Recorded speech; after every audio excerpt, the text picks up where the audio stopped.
Hello, people. Today here, Fanny Anzai, I interview Tim Moen for Freebird Media Canada. Thank you very much, Tim. How are you doing? I'm doing great. Thanks for the invite. I appreciate talking to folks that want to, to hear my message. They're few and far between, so appreciate it. So, for those who do not know, I believe everybody here, at least the audience, knows you. Tim Moen is the leader of the Libertarian Party in Canada. And today we're going to talk about a lot of things around liberty, freedom, and even exploring a little bit of reality truth through some epistemology and talk about the oldest to the newest videos on your channel and podcast. Sure. Uh, can you tell us how people can follow and subscribe and support your channels and content? Yeah, well, I have a podcast called The Liberty Experts with my partner, David Birnbaum, who's an objectivist who works for the Ayn Rand Institute. And we get into some interesting debates because we don't agree on everything. And we have, very civil conversations and try to figure out if we can find out what the errors in our own personal thinking is on certain issues where we disagree. So it's a fun podcast. It's called The Liberty Experts. You can find it on YouTube and on Apple iTunes. Um, you can follow me on Twitter at Moen_Tim. And of course, I'm the leader of a federal party, the Libertarian Party. And you can find that information on our party and our platform at libertarian.ca. And you can just look me up on Facebook. Facebook is where I do a lot of my posting. Sometimes I have a few rum and coke and I get really creative and funny and create some entertainment. So you want to check that out as well and follow me there. I think I'm almost at my friend limit, so you might not be able to friend request me, but you can certainly follow me there and comment on my posts. Thank you very much. So people go check out and let's talk a little bit on the libertarian principles and just a little bit on your personal. Who are you and where did you come from? Yeah, well, I grew up on a farm in northern Alberta, and I grew up in a very evangelical Christian household where my mom taught me that if I didn't have the right beliefs in my head, I was going to go to hell for eternity and suffer like eternal torment. So the truth was super important to me. I needed to have the truth, and that has always stuck with me. My incessant search to make sure my beliefs line up with reality, because it was drilled into me by the culture around me in my church and in my family that I needed to have my beliefs and my heart in the right place. And then I went to Bible college because I was going to become a pastor, and I had all these questions that Sunday school teachers couldn't answer, like how do you explain the dinosaurs, and how do you work out this contradiction and that contradiction? And I figure, okay, I'm going to get into the Hebrew and Greek and Aramaic texts, and I'm going to learn, and I'm finally going to get these answers that these hack Sunday school teachers couldn't tell me. And so after a year of study at Bible college, I came to the realization that it looked more like men created God than God created men. And it kind of left me disillusioned and kind of drifting for a while. I kind of fell away from the church. And actually, it was when I was going through a divorce, which was like a heinous sin, according to the religion I was growing up in. So I was looking for a loophole to get out of going to hell for having to divorce this woman. And I just came across a few books. There's a Christian author named John Shelby Spong who wrote a book called The Sins of Scripture, who highlighted all the different ways the Bible contradicts itself and how to view it differently. And that kind of opened my eyes to, okay, I don't need to look at this as a literal truth. It's more like a kind of a metaphor. But then that opened me up to more skeptical thought. And eventually I came across atheist writers like Michael Shermer and Richard Dawkins and Christopher Hitchens. And of course, that led me then to Ayn Rand and objectivist thought. And I realized I just had this epiphany. I remember it very clearly at one time. I'm like, man, and it's kind of embarrassing that it took me this long, but it's probably when I was about 30. And I realized, had I grown up in another part of the world, my belief about reality would be completely different. I might be a Muslim if I grew up in the Middle East, or a Hindu if I was in another part of the world, or So my beliefs had been entirely put there by my family, my culture, that the environment around me. I hadn't arrived at anything. I considered myself a smart, rational person, but I hadn't thought myself rationally into any of these beliefs. They were stories that were told to me, and then I tried to rationalize them after they were told to me, but I didn't build them from first principles. So it was very disconcerting for me. It totally left me kind of dizzy. Like for about a year, I had no idea what to do or where to go. I felt like I lost my moral compass. And then I discovered, objectivism and Ayn Rand. I'm like, oh, yeah, this makes a lot of sense. I'm applying this kind of attitudinal disposition of skepticism towards religion, but there's all sorts of other things that culture put in there, like beliefs about the government and the morality of it. I had always just assumed everything the government does is moral and just, and objectivism kind of gave me the tools to pick that apart. So I'd been an objectivist, a libertarian / objectivist, I guess, for a number of years, and I wasn't that active. I thought about running for parliament as soon as I discovered libertarianism. I'm like, oh man, I got to run for office, for political office. But a whole bunch of libertarians knocked that out of me right away. They said that you're not going to change anything by engaging in politics. You're just encouraging the bastards by doing that and legitimizing the state and doing all this. So I'm like, you kind of got a point. And they made the argument, and I still subscribe to this argument that they made, which is that the only way we change government is by changing culture, basically. And this was, 10, 15 years ago. It's been, the culture wars have been something that libertarians, I think, have been fighting for a long time. This idea that, look, we're not going to vote our way to freedom. We have to get people to embrace liberty, or we're never going to see the kind of changes we are. So I put politics aside and just went on with my life as a firefighter paramedic. And I dipped my toes into politics a little bit when the province, Alberta, that I live in, decided they were going to the province was going to take over ambulance services. Up until that point, it was up to the municipalities, and some municipalities contracted private ambulance companies, others ran them directly. But I didn't like the idea that control was going to be stripped away from us, from our community where we're at. I wasn't a big fan that our municipal government was running it. I would have preferred to see some competition and a market in these services, but I definitely didn't want to see the province take it over. And so I spoke out very strongly about this. We had some town halls where I was one of the guest panelists, and we had some moderate success there with that. We managed to retain control of our dispatch services, at least. But that dipped my toe into politics. And then a few years later, one of my side jobs, my side hustles, I had a business where I did video and audio production, and I was in Fort McMurray, which is kind of, it's the oil sands region of Canada, right? And so it was a very geopolitical hotspot, and we would have all these environmentalist filmmakers flying up from Hollywood because it was the hot topic at the time. I made it my effort to, or my mission, I guess, to get involved with the production of these companies. So I would offer my services for free. I said, I'll be your cameraman or your director of photography.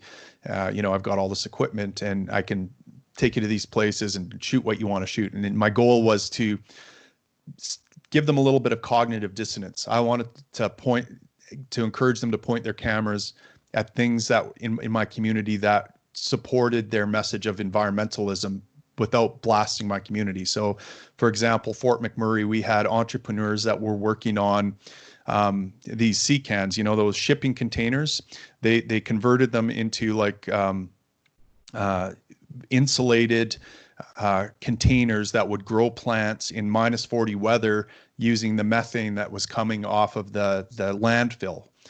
We had solar panel companies and reclamation companies that would take areas of land that had been strip mined for oil sands and convert them back to a pristine state of nature. And I thought these were all amazing stories that environmentalists could tell about how actually it's it's people like the people in my community where we have all this prosperity because of the energy resources that actually have a huge environmental consciousness. Like the people in my community were very concerned about the environment to the point where they even banned plastic bags at one point, which I didn't agree with, but it goes to their mindset. And I wanted that story to be told somewhat, right? Like that capitalism was creating all these solutions that actually make the environment better and protect it and reclaim it and different things like that. And so Neil Young and Daryl Hannah came to town, and I was helping them do their film. And, we had this carnival called Sustainable in town. It was run an eco-friendly carnival that ran off used cooking oil from restaurants, and it had a solar power stage. And I thought it would be great to have Neil Young sing a song on the solar power stage in the heart of dirty oil country, right? And to me as an artist, that was interesting because here's where we're at, the smokestacks of dirty industry, let's say, but here's the future solar power stage with him making music. And of course, he didn't want to shoot that. He wanted to shoot what I call oil sands porn, all the ugly, nasty bits of the community.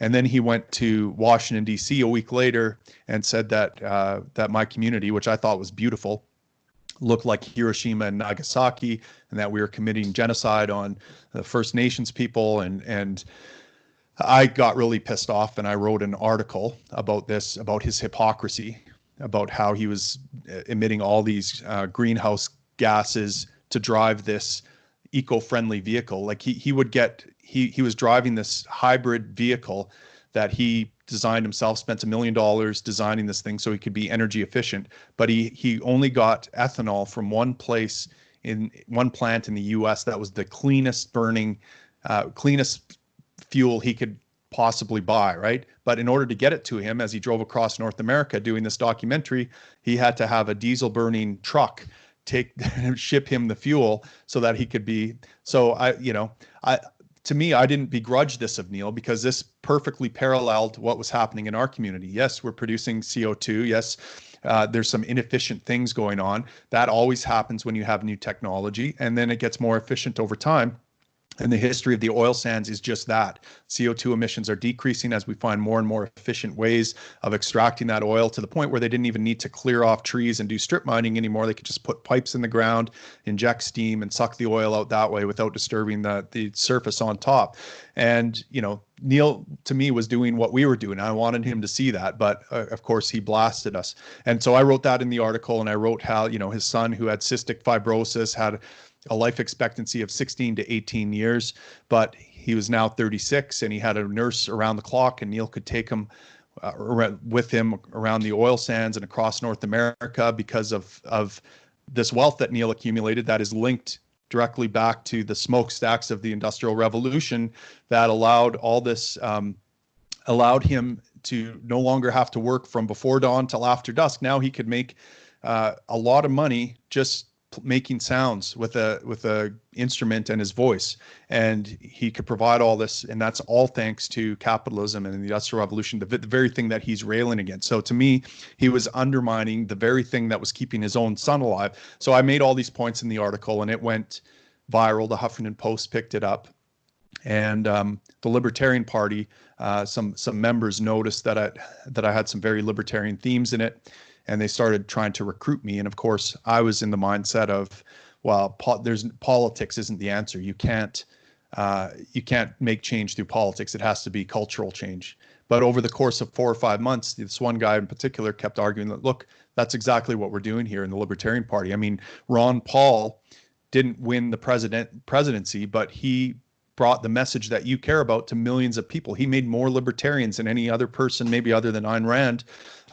And you can't say that that's a bad thing. And he did it from the political stage. So how are you going to tell me that Ron Paul is a giant statist and that he is supporting the state? And I couldn't argue with that. And I'm like, okay, I will run in the election in 2015. I'll have a year and a half to prepare and figure out how to do all this. But 2 days after I made that commitment, my member of parliament resigned, and I had to figure out very quickly how to do it. And so I assembled a team from across Canada. A couple people flew to Fort McMurray to help me with my campaign, and we we threw out a bunch of memes. The one that stuck was, "I want gay married couples to be able to protect their marijuana plants with guns," and that meme went around the world. It got picked up by Fox News and CNN, and I got interviews, and I gained all this attention and profile. And I was, a couple months later, at our party convention, which we have every 2 or 3 years, I was nominated to be leader, and I won that handily. And again, I literally had written an article 6 months before I was elected leader, explaining why voting is immoral and why it's probably immoral to engage in political action, to now running for prime minister. So it was definitely not something that I ever had an ambition to do or wanted to do, but it was an opportunity that presented itself, and I couldn't argue with the opportunity, and I tried to make the most of it. Great telling. Thank you very much. Yeah. Oh, so the political career from now on, being the libertarian leader, future plans is to Yeah, I mean, try our again, future, keep trying. yeah, we keep trying. I mean, the last election was kind of a downer for us. 2015 was our best showing in 43 years. We had a lot of candidates and a lot of support, and we would have had probably double the amount of candidates. But I was a rookie leader, and we made some organizational errors and trusted the wrong people and didn't have processes set in place. So we're correcting those errors. But the last election in 2019 was a pretty slow one for us, because the People's Party of Canada started gaining a momentum and peeled off a lot of libertarian support. Populism has become popular, and so a lot of libertarians thought that was a direction they could go. But now a lot of those libertarians are realizing that was probably an error, and they're disenfranchised and disillusioned by that route that kind of mixes statism with libertarianism, and they're coming back to the party, and we're picking up a lot of steam. So my goal is just to continue to grow the party, and recruit as many candidates as we can, because that, to me, that's the message, or that's the best strategy. Is the thing about the Libertarian Party, and again, our focus isn't on collecting votes, because I think to collect votes, what you have to do is sacrifice your principles and your message and tell people what they want to hear. And the problem right now is that our culture is very statist, and it seems to be becoming more statist by the moment, as we have this left and right culture war, which is basically kind of two sides of the same coin promoting statism. And so we have this rise of cultural statism on the go right now, but people are kind of starting to see through that, and we're starting to gain some support. But the Libertarian Party, our goal is to get the message of liberty out, connect people with the principles. We do that by our platform and our messaging, by addressing what's going on in the world, the events that are happening now, and connecting it to how liberty might make it better, how liberty can, whatever your concern is, liberty can make things better. And get people in the door, and hopefully connect them with someone who can provide them an education on the philosophy of liberty and why it's important. And we do that then by getting candidates out in as many ridings as possible, because people will see our name, see a libertarian on the ballot, and it'll get picked up by the local newspapers, and people will be talking about it at the coffee shop and looking into it. And that's, a very, to me, that's an effective way of getting the message of liberty out, as effective as, having a popular podcast or something like that. That's another way of doing it. But, all these different avenues we can do to get the word out is what we're aiming to do. And so my strategy is very clear. It's to focus on changing hearts and minds, persuading people, connecting them with this message. And it's not, to me, about getting votes. And I think it's a mistake to chase votes, because then your focus shifts from being persuasive and providing cognitive dissonance to, bending to culture. Yeah, no, I actually think the answer, at least I have been more into focus and watch more American politics, even if I am in Canada. It's just because the media and everything on the independent media online, you find more talking about Trump, about United States, the election coming. And I am very following Joe Jorgensen and a lot of other libertarians in the United States. And I think there is a question coming from actually one of my groups on street epistemology that was like, what is the difference in between the American to the Canadian libertarian principles or parties? Yeah, that's a good question. I mean, really, our founding and our nucleus kind of happened at the same time, and it was made by very kind of Ayn Rand, Rothbardian type libertarians, people that are kind of radical and just hardcore on principle, right? Like that government, the biggest battle between libertarians at the time was between the minarchists, who were kind of more in the objectivist camp that made up the majority of the party, and then there was kind of the anarchists who were like, well, there's no reason, like, that market solutions can do anything that the government can do, and those two camps kind of battled it out into the point where the American LP came up with something called the Dallas Accord in 1974, 2 or 3 years after its founding, that said, look, okay, we have a disagreement on this 5% of policy. We agree on 95%. Let's focus on that 95%. And once we've dealt with that, we can fight it out over the last 5%. Maybe we can divide the party, and maybe the duopoly will be the minarchists versus the anarchists in American politics at that point. But until then, let's just focus on what we agree on. And so that kind of kept them going. But now I do see that there seems to be in the American, there's two differences, I will say, between Americans and Canadians. First of all, liberty is in the American DNA. So they're much larger party,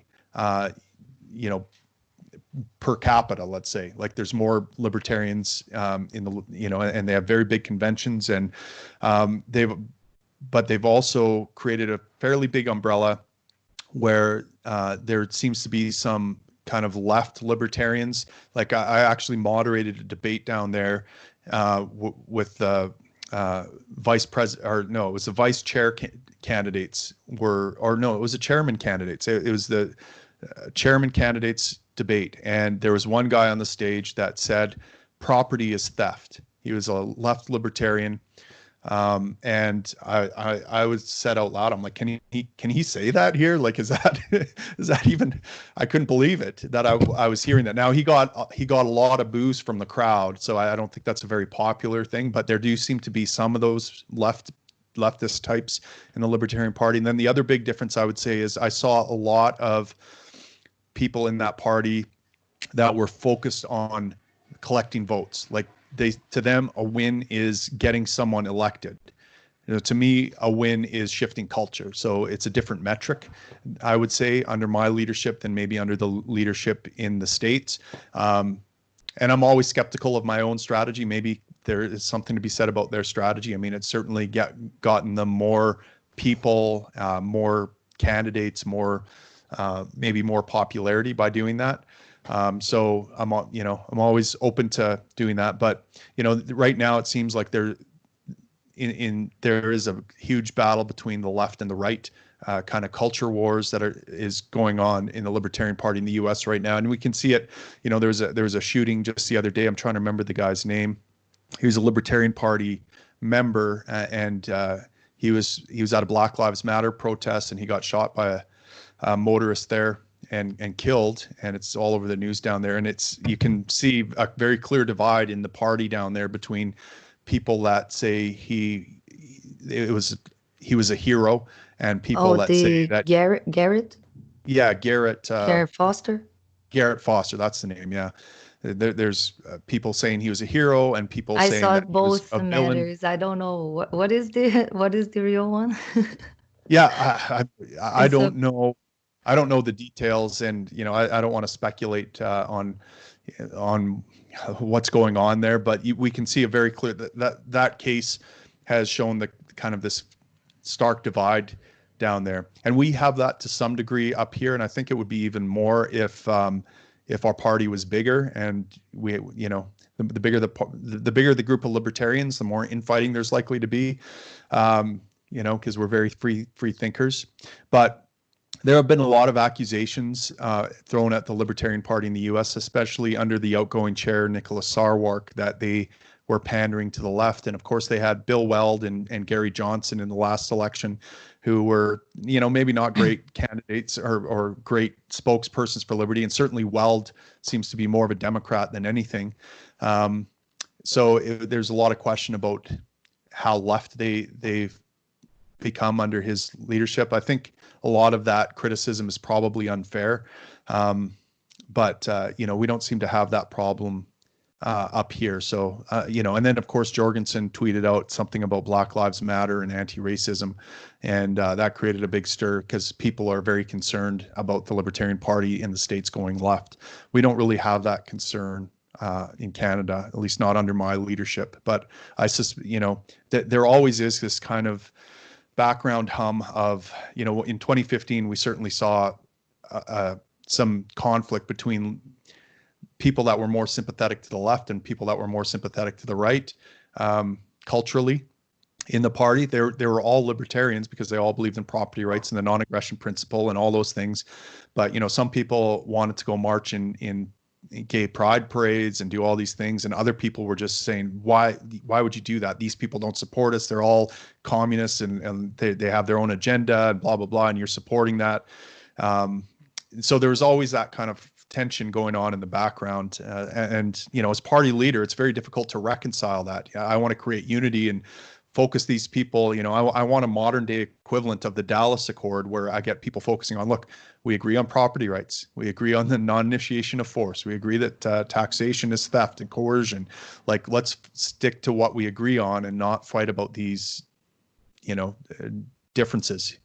Also because politics is much more complicated and multi-layered and all these individual issues than just say you left, you're right, you're center. Yeah. But definitely I think it is a good answer for all the leftists that don't agree completely with the left and all the right that don't agree completely with the right. I think Libertarian Party is a good answer because they might end up seeing themselves not agreeing with the authoritarian measures. And it's like, yeah, I agree with that, but what about we leave the social life as social rules and not government or state laws?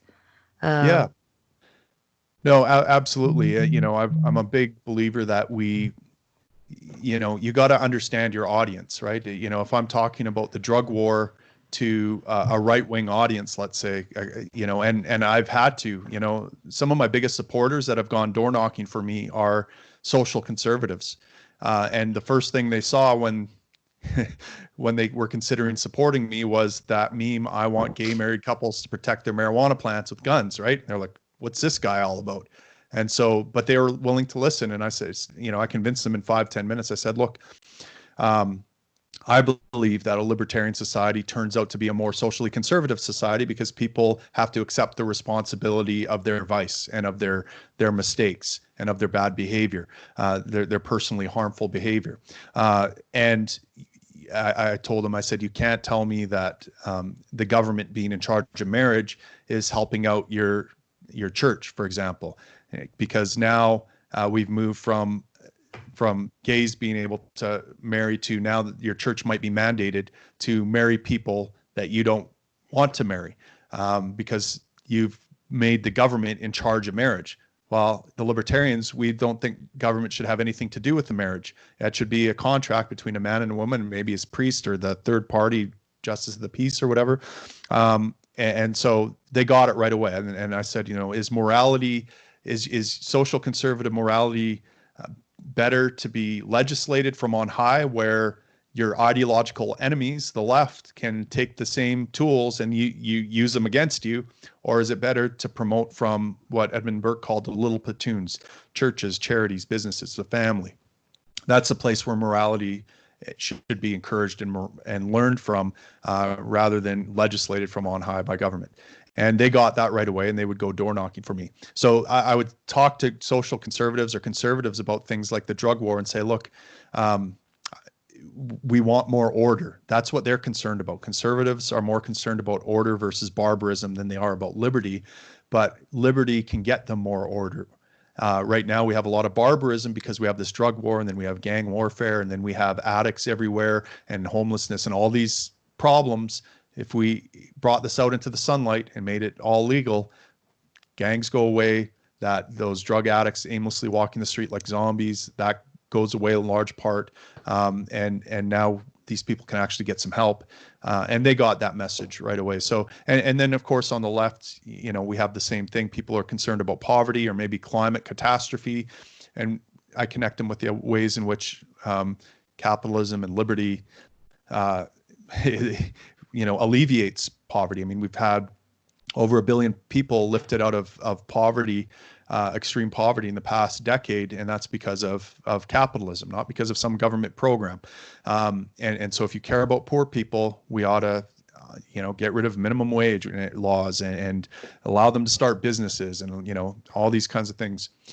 So that's the kind of approach I take. So I think it's a mistake to ignore people's concern, whether they're on the right or the left. Even the Black Lives Matter thing, people are concerned about police brutality and different things like that. Well, libertarians have a lot to say about that, and policies of liberty will make lives a lot better for that community you care about. If you care about the Black community, hey, liberty makes that better. And I don't think it makes us Marxist to say Black Lives Matter and here's a suite of policies that makes their lives better, and they all have to do with liberty. Yeah, I really want to talk about that because I saw other people debating your letter. You wrote a letter about that, defending Jojo. I love calling her Jojo. I have been definitely campaigning. Would that be considered like a external, like foreigner interference in Yes, politics? absolutely. Yeah, Because I say that on Twitter all the totally time. on My Twitter intention is to say, interfere. Americans should go for libertarians. Stop fighting this left-right thing. That's why I keep saying libertarian is a good answer for politics everywhere. Because I see a lot of left. I have friends and family leftists that don't completely agree with their left, the far left agenda, and I want to mean to say that there is no super extreme left or right today. And I think the mistake is the take your perspective as looking at someone on the right or on the left and then call them this extreme. And it's a very dismissive and dishonest way to have a conversation, mainly in the political field, with anybody. Because if you just call them whatever bad name and shut them down, it would be this easy way to debate, or to not debate, but to just make them seem bad to publicly. One of the things I would like to ask you is about this thing on the Black Lives Matter and George organs in the United States. I see that the people were against her, and I personally stood did not like the Black Lives Matter, standing by Black Lives Matter, because I think it would contradict the libertarian principles to not pander to any group. It was funny because coincidentally that morning when she shared that in one of the libertarian groups I am part of in the United States, they were just sharing the meme of her with the sunglasses, like those Right, those thug meme, life ones. the thug life ones, saying that which group you gonna give benefits, and that she said to none, to not at all, to any of groups. And people were actually cheering her for that. And just later in that morning, she shared the Black Lives Matter. And of course, everybody was so disappointed. And I withdraw my support. And I was like, wow, if she actually pandering for the group, the Black Lives Matter, for this type of tribalism, this emotional response to a crime that happened, and in fact is causing much more harm and problems than the original problem, that it should be seen and analyzed with more reason, and logic, and it's being left behind, because people just emotionally responding to this. Yeah, it was a trigger, and this idea that she's making it all about Black Lives Matter and race. I mean, this was one tweet, and actually it was a tweet that I think one of um, her media people posted on Twitter while she was doing a speech, right? And she did this 21-minute acceptance speech to accepting the presidential nomination at the convention, and 1 minute of it dealt with the races, like what's going on in current events right now with Black Lives Matter. And I'll read you the quote here in a second, but the whole thing was consistently libertarian. It was, we got to end the wars, we got to end taxation, the economy, like all this stuff is what she was primarily focused on. And then she, of course, would be negligent if she didn't address on CPAC what a lot of Americans are thinking about right now, which is what do libertarians have to say about all these racial issues, right? And I'll tell you what she said. She said, as we look to American history, we must accept that the experiences of some do not live up to our aspirations. When Africans were forcibly seized and brought to the now United States, only their worst nightmares could have predicted that the badges of slavery would persist nearly half a millennia later. While millions of Americans view the Declaration of Independence with our Constitution with great pride, Black Americans are reminded that their ancestors were in shackles in another century after those founding documents were signed. The same men who promise freedom do not extend that freedom to Black men, women, and children. Guarantees of liberty and justice for all ring hollow to many Black Americans who saw slavery replaced with black codes, Jim Crow, and a long list of institutions and programs that are too many to name. As libertarian columnist and researcher Jonathan Blanks has stated, it's not enough to be passively not racist. We must be actively anti-racism. So she was actually quoting another libertarian columnist and researcher, and she was doing it in the context of, look, we've had all these government programs that have discriminated and oppressed the Blacks, and you could talk about wealth transfer from Blacks under redlining and all these other different programs and things, and we're still feeling a lot of that explains the experience that the Black community has today, the welfare state, all these things, right? So she was talking about a fairly libertarian message. There's nothing in there that I would say is pandering to Marxism, and it was 1 minute of a speech that was, so I think people lost their minds over nothing, to be honest. And this is kind of the frustrating thing about libertarians sometimes. It's also the beautiful thing about them is that they're so individualistic. They can't conceive of working in groups together towards a common goal. And I'm wired the same way. It's kind of in our personality, I think, in a lot of ways. But one of the things I tried to bring from the fire department is that, look, if my goal is to put out a fire, I do that better in a team. Even if I have a leader who's suboptimal, even if I have a crappy leader, sometimes I get things done. So I wish we would learn more from some of these other political parties who have absolutely crappy leaders who are giant statists, and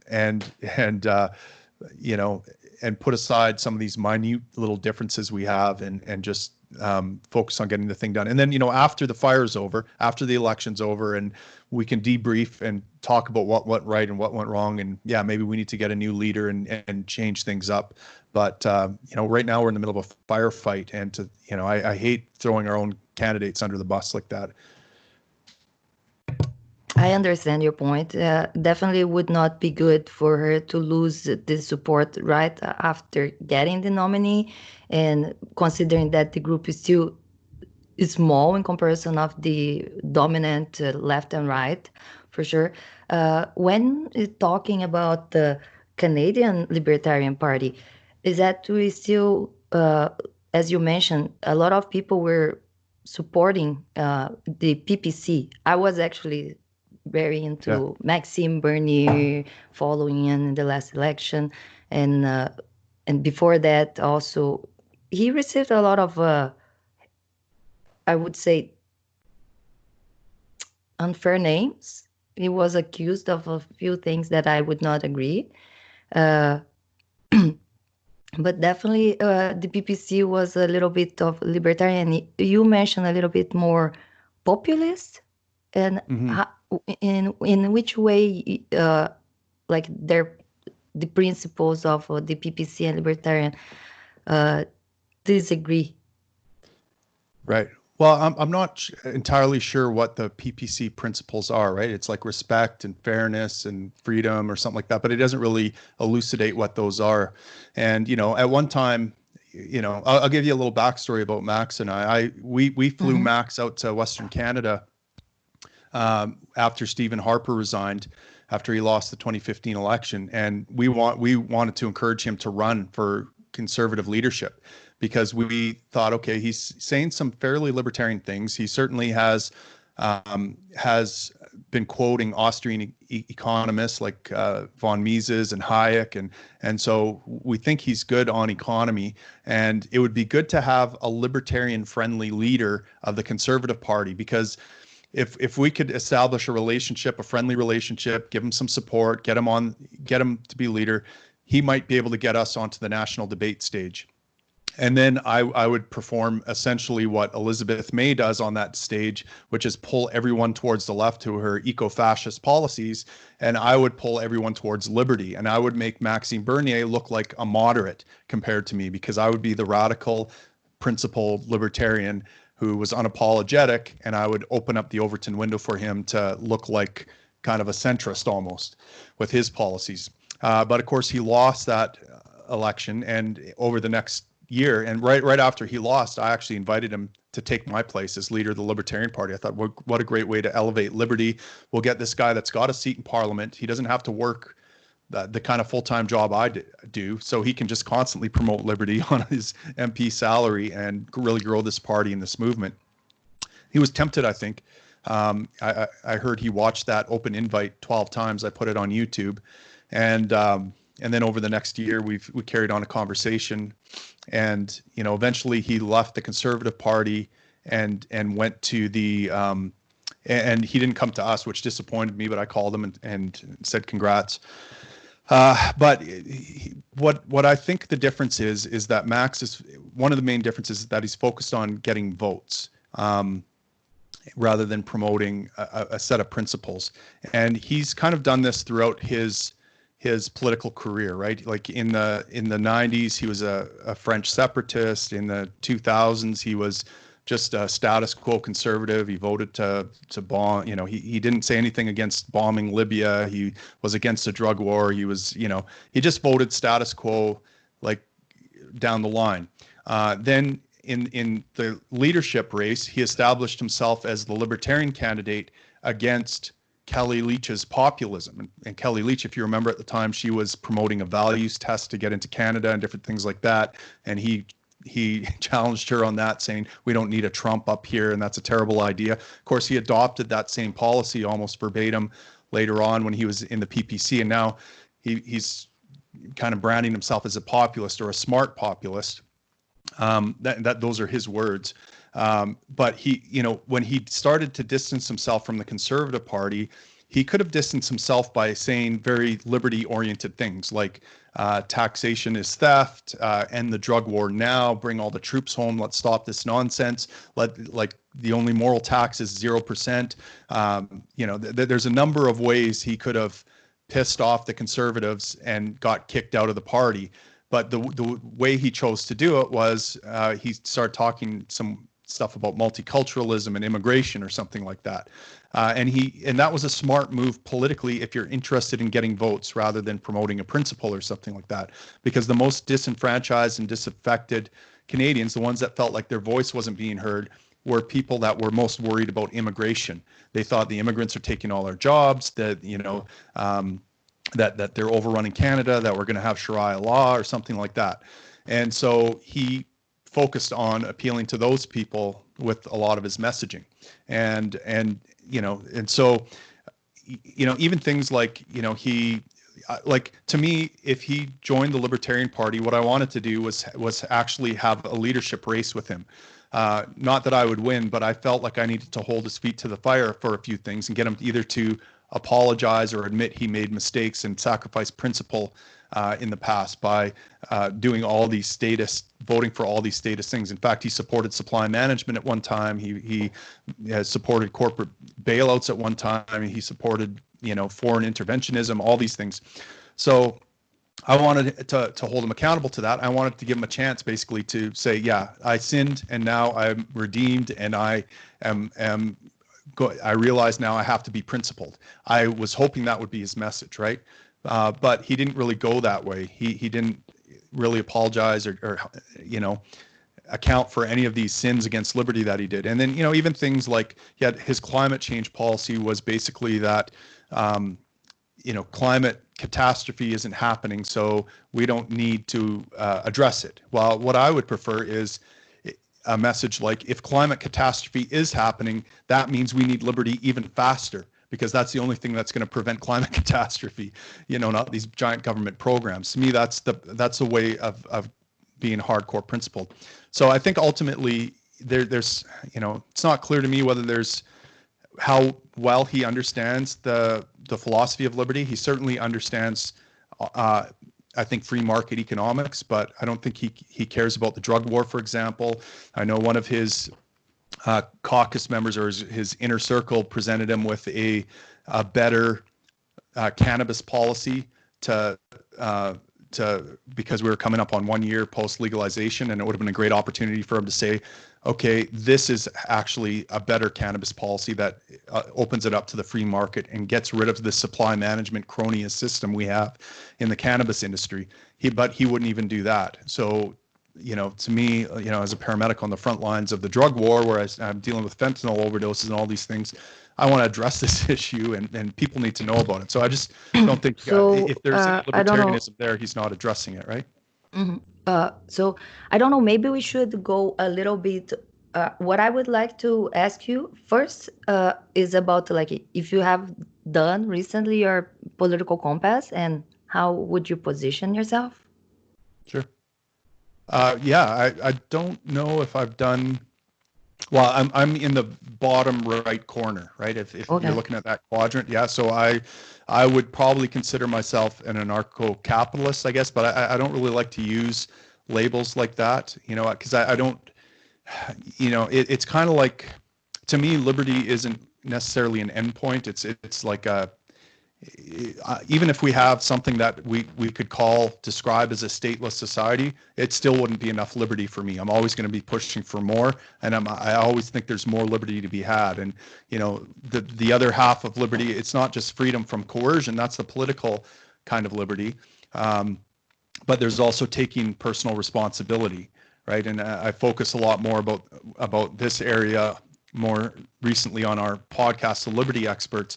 The idea of what can we do to improve our own personal liberty and give ourselves more choices and more freedom, despite the coercion that exists that we can't really control or do anything about. So, I don't know what that makes me, but I think that, that there's no good argument that I can see, moral or ethically, for a state. I just don't see it. So I would consider myself in the far right lower corner on most of those political compass tests. Okay. And because what I don't know if I'm seeing everything right, but when we talk about, for example, what I think maybe Joe Jorgens committed as mistake, saying, I'm going to stand for Black Lives Matter, was to, like, no, you actually going, I understand we all, if you're like a center down, if you are a center, and that center, it's a big radius that actually takes a lot of right and takes a lot of left, you can kind of pander a little bit of both sides and try to get all these people to support libertarian and to get votes, definitely, to get it elected. But if you go too far on saying the things that some specific groups, like the Black Lives Matter and her letter, talking about how people still being oppressed by historical slavery and historical oppression, a lot of Black intellectuals that speak against this systemic racism of nowadays as a myth would completely disagree and would say that she is going too far and pandering for a specific group as Blacks. Then holding on the libertarian principles that is like no group has special rights because according to the law and before the state, everybody is the same. It's just humans. Yeah. We should not be making laws specific for women or gays or blacks or this. We don't need to start like we already have something that's like don't kill other people, and Right. people includes everybody. So when we say all lives matter, that is something someone racist would never say because they don't believe all the lives is all the same. So when we say all lives matter, it is a non-racist, you know, Yeah. and almost anti-racist, Yeah. considering that the racists would not use a statement. And I think that should be the libertarian because we all people. So I don't Yeah. need to come and say like, oh, I'm gonna make a special law to say don't kill black people. Wait a minute, you don't consider black people people? So that's why Yeah. you need to say that, or women. Women are not people. Do you need to make a special law for them? Or gay? No. We already have the entire system to protect. We need to make it Right. work. When we have harm, when we have evidence of some type of harm financially or physically, we're gonna go after this person that commit this independent and is supposed to Yeah. justice supposed to be blind about the color, about the gender, about the sex, about the sexual orientation, whatever. So I think that Right. is the Right. principle that a lot of Sure. libertarians were holding Jojo accountable for Yep. her Yeah, for and her and that's fair. I could understand why libertarians would knee jerk think that, right? I mean, I I would prefer if libertarians started with a charitable assumption rather than that uncharitable assumption that, yeah, what she's doing is pandering and she believes in reparations and she believes that we ought to have race-based law and all these things. And if you look at the context of all the let's say controversial things she said so far, they're all taking out of a context of, listen, the government has well, first of all, I think she made a comment about how she was making a comment once about how um, private industry does a better job of eliminating discrimination than government does, and government and she was going on a long comment about this in an interview, and then she used an example where someone was fired from their job for saying all lives matter. I think that was an unfortunate example that she used, but I think there's two ways of looking at her thing: either that she's cheering on this company getting rid of this all lives matter person, or that she was making a broad point about how private free markets do a better job of getting rid of discrimination than government does, right? And I think that's my interpretation of JoJo. That's my charitable one right now. And maybe she'll prove me wrong over time, and I'll come to have an uncharitable opinion of her. But even the quote, that tweet, even though it's not something I would certainly tweet because I'd be worried about the same things you talked about. I think it's like I would just stay out of the identity politics thing altogether by avoiding words like that. But I don't think she's wading into identity politics so much as what she's doing is connecting with people who have a concern right now. And I look at my normie friends, just people I work with at the fire department, and I know in that are basically apolitical, right? Like they look at the left and the right and they're kind of shrug and they're like, yeah, they all seem kind of suspect, but yet they put up these Black Lives Matters thing, and they're concerned about racism, and because that's what the media is telling them to. So for what, it may be the left that's planting this concern by their control of the media and by their movements and everything, but nonetheless, my friends are concerned about racism, and they want to hear from a politician how they're going to address this, right? And so I think Joe is doing a kind of is doing that. She's saying, look, and she clarified her tweet later and said, look, what I mean by that is, I support the movement. If you're concerned about the Black community, our policy is to end qualified immunity for police. It's to have people be equal under the law, right? Because there's some. I think it's a debatable point about whether Black people get harsher sentences than other people currently under the law, and that's a debatable point, but that's the perception out there.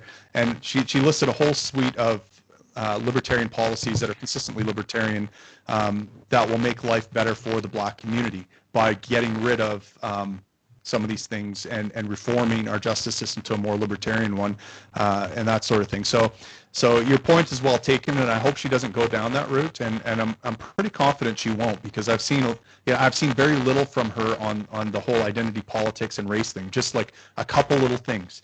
But the bulk of her tweets and her things have been, she had a Murray Rothbard quote on there about how taxation is theft. Perfect. She had a great video, like campaign video about war and how it's a racket and how we ought to end it and different things like that. That seems to be the bulk of her message. She had a crowd in Seattle chanting, "End the Fed, end the Fed, end the Fed." I mean, those are great things, and I think she's my overall impression so far is that she's a good communicator, and she said some things that I think were probably mistakes obviously because of the pushback she's getting, and I think she's maybe a little tone deaf to the way these things have to be handled very delicately and carefully, so that people understand your precise message, so they don't think you're wading into identity politics. I think she made a few mistakes there, and I think hopefully she won't make those mistakes again. No, and I also think she has made it clear after. So for anybody that is following and, attentive to the media, will know that she was not pandering to the left. Was the problem today is, or the good and bad things, is the communication is so expressed. We get this information and we have like this wave of people already reacting bad and good about the same thing. It's like everything is an argument for both sides, because some people see that as good and other people see that as bad. There is like almost no nuance. Well, nowadays. that's exactly it. I mean, and the thing on sorry, go ahead. And what causes this impossible conversations, I think you have talked about Peter Boghossian, and I think is what he keeps trying to bring, that is how it's important to be able to have a charitable assumption about your opponent's views. I think left and right, they all want the best for everybody, and if they keep yelling at each other and demonizing each other, it will be impossible to get a common ground and find a solution together. Yeah, and that's the other point I was trying to make. I don't think I did a very good job of it in that article defending JoJo, was that these culture wars and the way we demonize each other and automatically look for, if you say a particular slogan or take a particular position, that means you're a leftist or a rightist. You're in the evil tribe, right? And you're irredeemable. I think that instinct and that mode, let's call it, is driving cultural statism. It's driving people into these camps, and it's creating almost like a self-fulfilling prophecy. Like, I've seen a lot of people who just got tired of being called Nazis and were like, well, maybe I am a Nazi. Well, maybe I am racist. And people, they have actually become racist, fascist Nazis. I've seen people do that, and I've seen other people get driven into the leftist camp where they essentially become eco-fascists and demand climate justice and all these other things, because of the demonization that they're under. And so, I'm really cautious about going down that route. And, it seems like the majority of my work is to promote some kind of unity and common ground and good faith discussions and debates.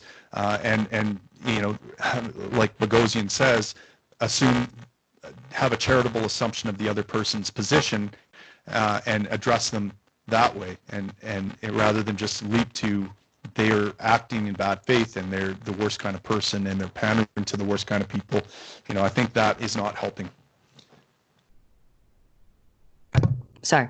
Yeah, and I think that is a little bit what has happened in the conversation on this myth of systemic racism in the United States, because a lot of people on the case of George Floyd have not watched the video, have not analyzed the case, and just jumps on like police brutality towards black because they're being more killed. And if you go, have you analyzed the data and find out that all these affirmations or statements are actually wrong? And most of people, even when I think JoJo wrote that entire letter, it is an emotional response and not really going to the data and analyzing that, wow, police brutality it is unproportional to the Black community in the same proportion that they are unproportionally committing more crimes. Yeah. Yep. Yeah. You know, And I think her point was, though, that ending qualified immunity, like all the list of policies that she listed there, actually decrease police brutality for everyone, right? And by decreasing police brutality for everyone, that does make Black Lives Matter, because they're everyone. They're part of everyone. for So sure. Yeah. I think if you're concerned about the Black community, and a lot of people are, then you should want to embrace these libertarian policies, because they make life better, for the Black community, and also for every other community as well. Yeah, I would like to do a political compass with you, but I'm fine with just keep going and then we cover the subjects specific, like go through some specific topics, okay? Because Yep. I would like to measure like what is where we are about individual freedom, responsibility, and duties versus like whatever public general policies should Mm-hmm. be implemented. Mainly when you talk about the libertarian principles, and then maybe what to do with the drug problem. Should Sure. we, just regulate or liberate, so Right. things Right. like that. Um, so yeah, let's start with that. I kind of know your opinions on taxes and some other things. I would recommend people to go check Tim Moen's YouTube, his podcast. He has short videos talking about some specific topics that we don't really need to go over again. So, Sure. one that I'm more curious is about, you mentioned the drug problem you face in your routine at work, and what the government should do or not about it. Yeah, now it's clear. Okay, I'll move this out of the way. Okay, so drug policy. So I started seeing in my profession, I started seeing a problem with heroin and fentanyl at about the same time the government imposed some restrictions. So they started clamping down on physicians liberally prescribing opiates, and they also at the same time mandated pharmaceutical companies create crush-proof opiates. Because in the past, what would happen is if you were seeking a recreational high, or if you were an addict, what you would do is you would go to your family physician, say you had back pain and Tylenol just wasn't working, and you need something like OxyContin to deal with the pain. And physician, they're like, okay, well, I trust you have back pain, and here you go, just be kind of careful, right? So they would get their Oxy prescription, they'd be able to crush it up and snort it and get a relatively safe opiate high by doing that, because pharmaceuticals are closely titrated, and the pills are created in such a way that you're not going to overdose on one pill, and you're going to be able to get a consistent experience every time. You know exactly what you're getting, right? And so when the government clamped down on these things, the demand was still there for these drugs. And so what I see a lot of times with fentanyl overdoses is people go looking for OxyContin, and they get it on the street. They get a pill that looks like OxyContin. It's pressed to look like it, but it's actually has fentanyl in it. And of course, fentanyl is very potent, and you have a few too many grains of it and you overdose. And so it's inconsistent. One pill might not get you high at all, and the other one might kill you with an overdose. And people are accidentally overdosing on this stuff all the time now because of that. And so what we need is essentially a market for people to be able to get a safe opiate. People would not use fentanyl if they had a choice, right? These recreational users and addicts, they want to have a euphoric opiate high without the danger. And a legal marketplace would allow them to do that. So I would prefer to end the drug war. And it's not just enough to decriminalize possession of drugs. We have to decriminalize, I guess, pharmacy operations, right? We have to make it easier for people to get into that business. And then, we're going to go to our trusted sources that are that have storefront where we know that if they sell us a bad batch of pharmaceuticals, their business is going to go under, right? And so, and maybe I want a pharmaceutical that has a third-party stamp of safety on it, or approval, or whatever, similar to what Underwriters Lab does with a lot of our products. It's a third-party company, and if you get something with the ULC stamp on it, you can be sure that it's followed their rigorous testing, and they compete on a marketplace with other similar labs doing safety work and making sure products are safe. I would like to see something similar to that, and I think that there's a demand for that. People want safe opiates. They're going to, and the market will find ways of providing that for people. So yeah, and obviously the principle comes down to consenting adults ought to be able to engage in whatever activity they want, as long as it doesn't hurt someone else.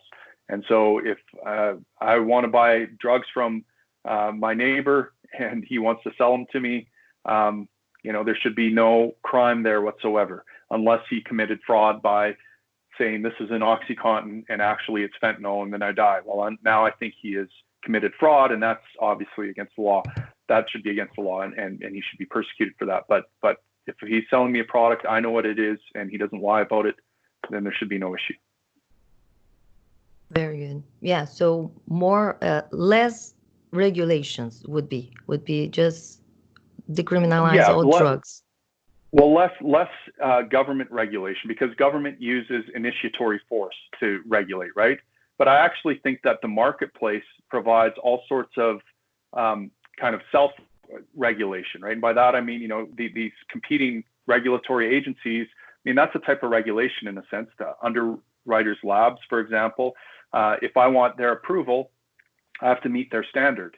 And if I want my custody, so I think that markets tend to produce safe things over time, and that's done through these types of regulation. And the regulation isn't that I'm going to initiate force against you; it's that your business is going to go under if you're not providing me a good experience.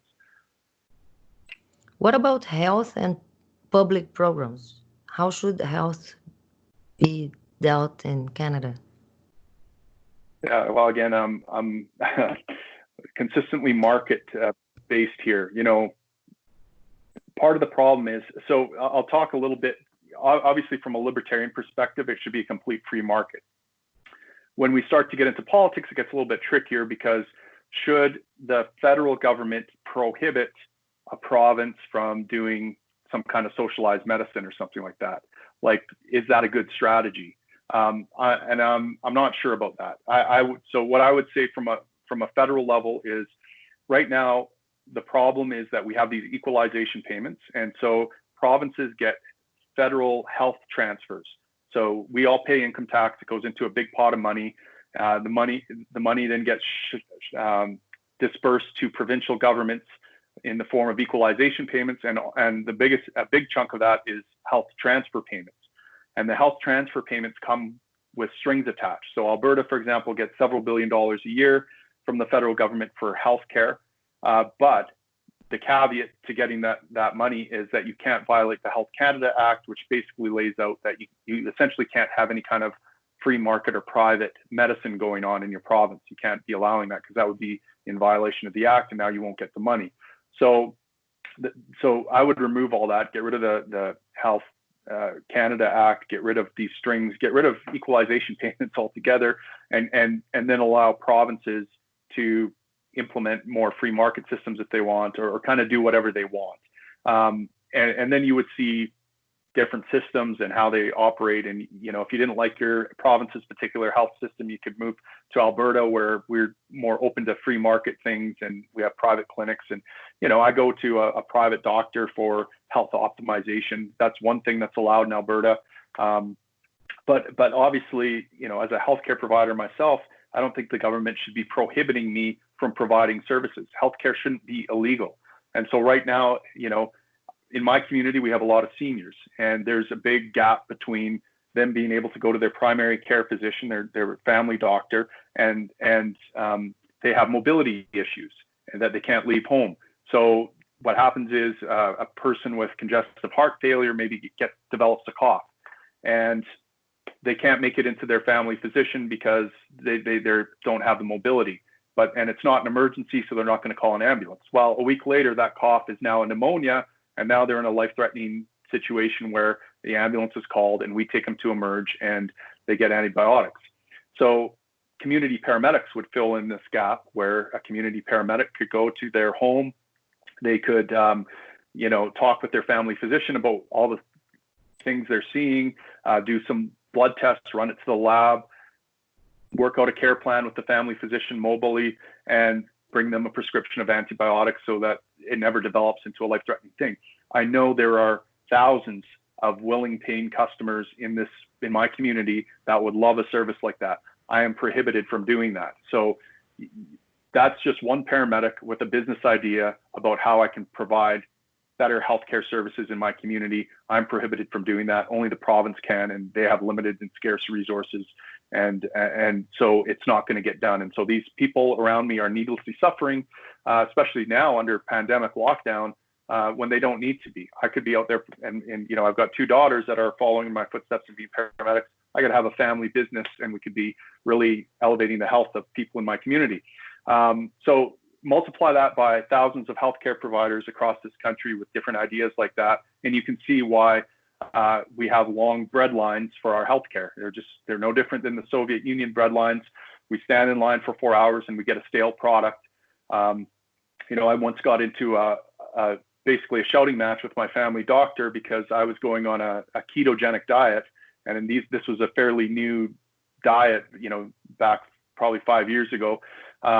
And I was concerned about my lipid levels, and I wanted to make sure I was decreasing the inflammation in my body. So I wanted to check my C-reactive protein. So I went in there and said, hey, I'm planning to do this diet. I'd like to get my blood checked every week for the next 4 weeks just to see how my body's reacting. I want to optimize my health here, and this is what I'm looking for. And he's like, no, that's not how this works. You come in here, you tell me what's broken, and I write you a prescription to fix it. And I'm like, man, that no wonder our healthcare system's broke.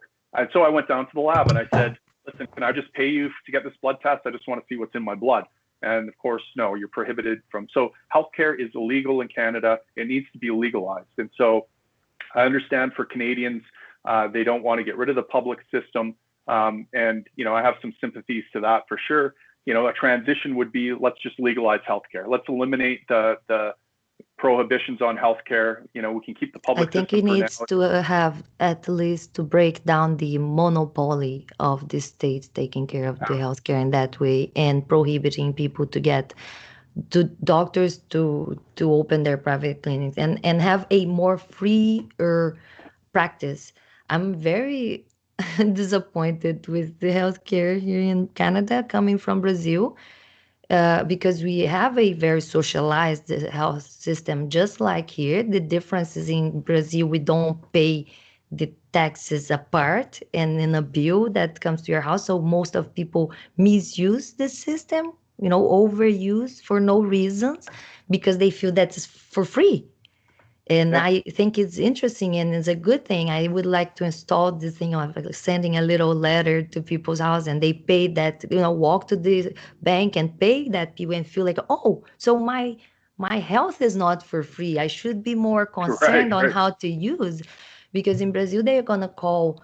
I used to work, I'm a physician, and in Brazil, we have ambulances that are public services called SAMU that resemble the SAMU from France with the paramedics in the United States. The difference that we have advanced ambulance with doctors, nurses, and technicians, and pretty much all the apparatus that we need to fix, even like a poisoning at home and release the patient at home. And then we can reduce the people coming to the emergency rooms because there are long lists and waiting time, just like you mentioned, but that is like all the time in Brazil. And it's mostly because people will sneeze at work and walk to the hospital to try to get a paper to not need to go work tomorrow. So it is another problem. But I totally, yeah. Well, we see the same. I concur with you. Like in Canada, the amount of non-emergent patients that I pick up is pretty high. People with basically a stuck fart go to Emerge and they get $1,500 worth of tests to find out they have a stuck fart. Well, I mean, if I had to pay that bill, I might, make a few phone calls and, talk to my doctor and maybe do a Google search or talk to my nurse friend and get some advice before I pay $1,500 to find out I have a stuck fart. Maybe I literally had a patient the other day who she was having some epigastric pain or something like that, and she wanted to go to the hospital. She was 70 years old. We moved her onto the stretcher, and she farted all over my partner, and she felt immediately better. And she still wants to go to the hospital, but it's ridiculous because it's free. They don't have to pay for it. It's not their responsibility. So.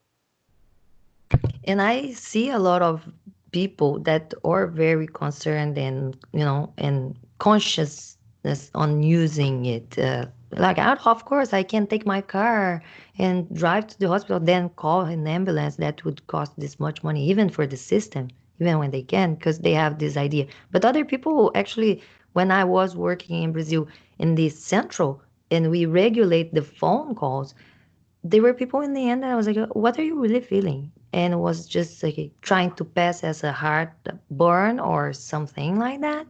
Or like, yeah, I have some pain, chest pain. And then when I tried to investigate, in the end, it was like, no, I just want to go to the hospital because I have a son that it's interned there. And I was like, well, you just want to ride. Can you not ask the neighbor? You know how much is this ride? And you could be riding you to the hospital while someone dies on the other side of the city with a real cardiac arrest. Yep. And sometimes we see that all the time. And in Alberta, since the province took over ambulance services, rural communities are getting shafted essentially because all the money is in the cities. And what happens is, I work in a suburb of Edmonton, like a community just outside of Edmonton, and our ambulances might transport a patient to an Edmonton hospital, but because we're considered a provincial resource now, they'll have us doing calls in Edmonton outside of our home community, right? So in the past, so we have all these things called code reds where we have a gap in coverage in areas because we have to wait with our patient forever. And, it used to be that if we were waiting more than half an hour at the hospital, our supervisor was calling the charge nurse and saying, hey, we got to get our ambulance back to cover our community, find a bed, let's go. And they would find a bed somehow and get us offloaded. But that never happens now because now we're just the same as the nurses and everyone else. And we're borderless and we belong to the province. So they'll keep us there in the hallway for 4 hours doing bedside nursing with our patient. And can't believe that. Yeah. Amazing. That is scary. Nah, yeah, that definitely never happened in Brazil. They have always priority. They enter in the back and straight to emergency room. And yeah, I might have had problem when we have a too complicated of a patient that is going to ICU and there is no doctor that want to assume. Right. And that is like the closest thing. But as soon as I call there and say like, pass the phone to the next responsible, I'm calling the police right now. You need to release my team. And that's it's easy solving it. Like I have worked in the in the regulation and in the outside ongoing on the ambulance, and I have faced both problems. It's amazing. Even to be called for a completely for people lying completely about the case and arriving there sometimes is less complicated or much worse, and we have to call the central and say like, hey, what we're doing right now, I understand I cannot take this decision all by myself when I'm just in the ambulance and being led by the central. So there is a lot of policies and networking on the health and public programs that I think most of the talk, when we talk about our routine, it's completely different from talking when you become a leader, because I think public programs in at least the idea of Obamacare or the public health in Brazil, that is a universal healthcare. You just need to be in Brazil and you're going to get healthcare. They are not, you're never going to die on the streets. That's why we have so many public hospitals. And the beauty or part of the beauty on the health in Brazil is that we have the freedom of having the public health plans. So Right. I always contracted it, and that is the next step of questioning if maybe the Americans that keep complaining and bitching about their health system, if there is no some personal individual responsibility on, I already know I have a bad health system, why I would wait to get sick and die, really, literally complaining about I don't have a good health system when you already knew. Why did you not invest in that some way? You know, in Brazil, if you have everybody that is in Brazil is covered, and the same way everybody has to. Oh, I have people arriving. Just a minute. Okay.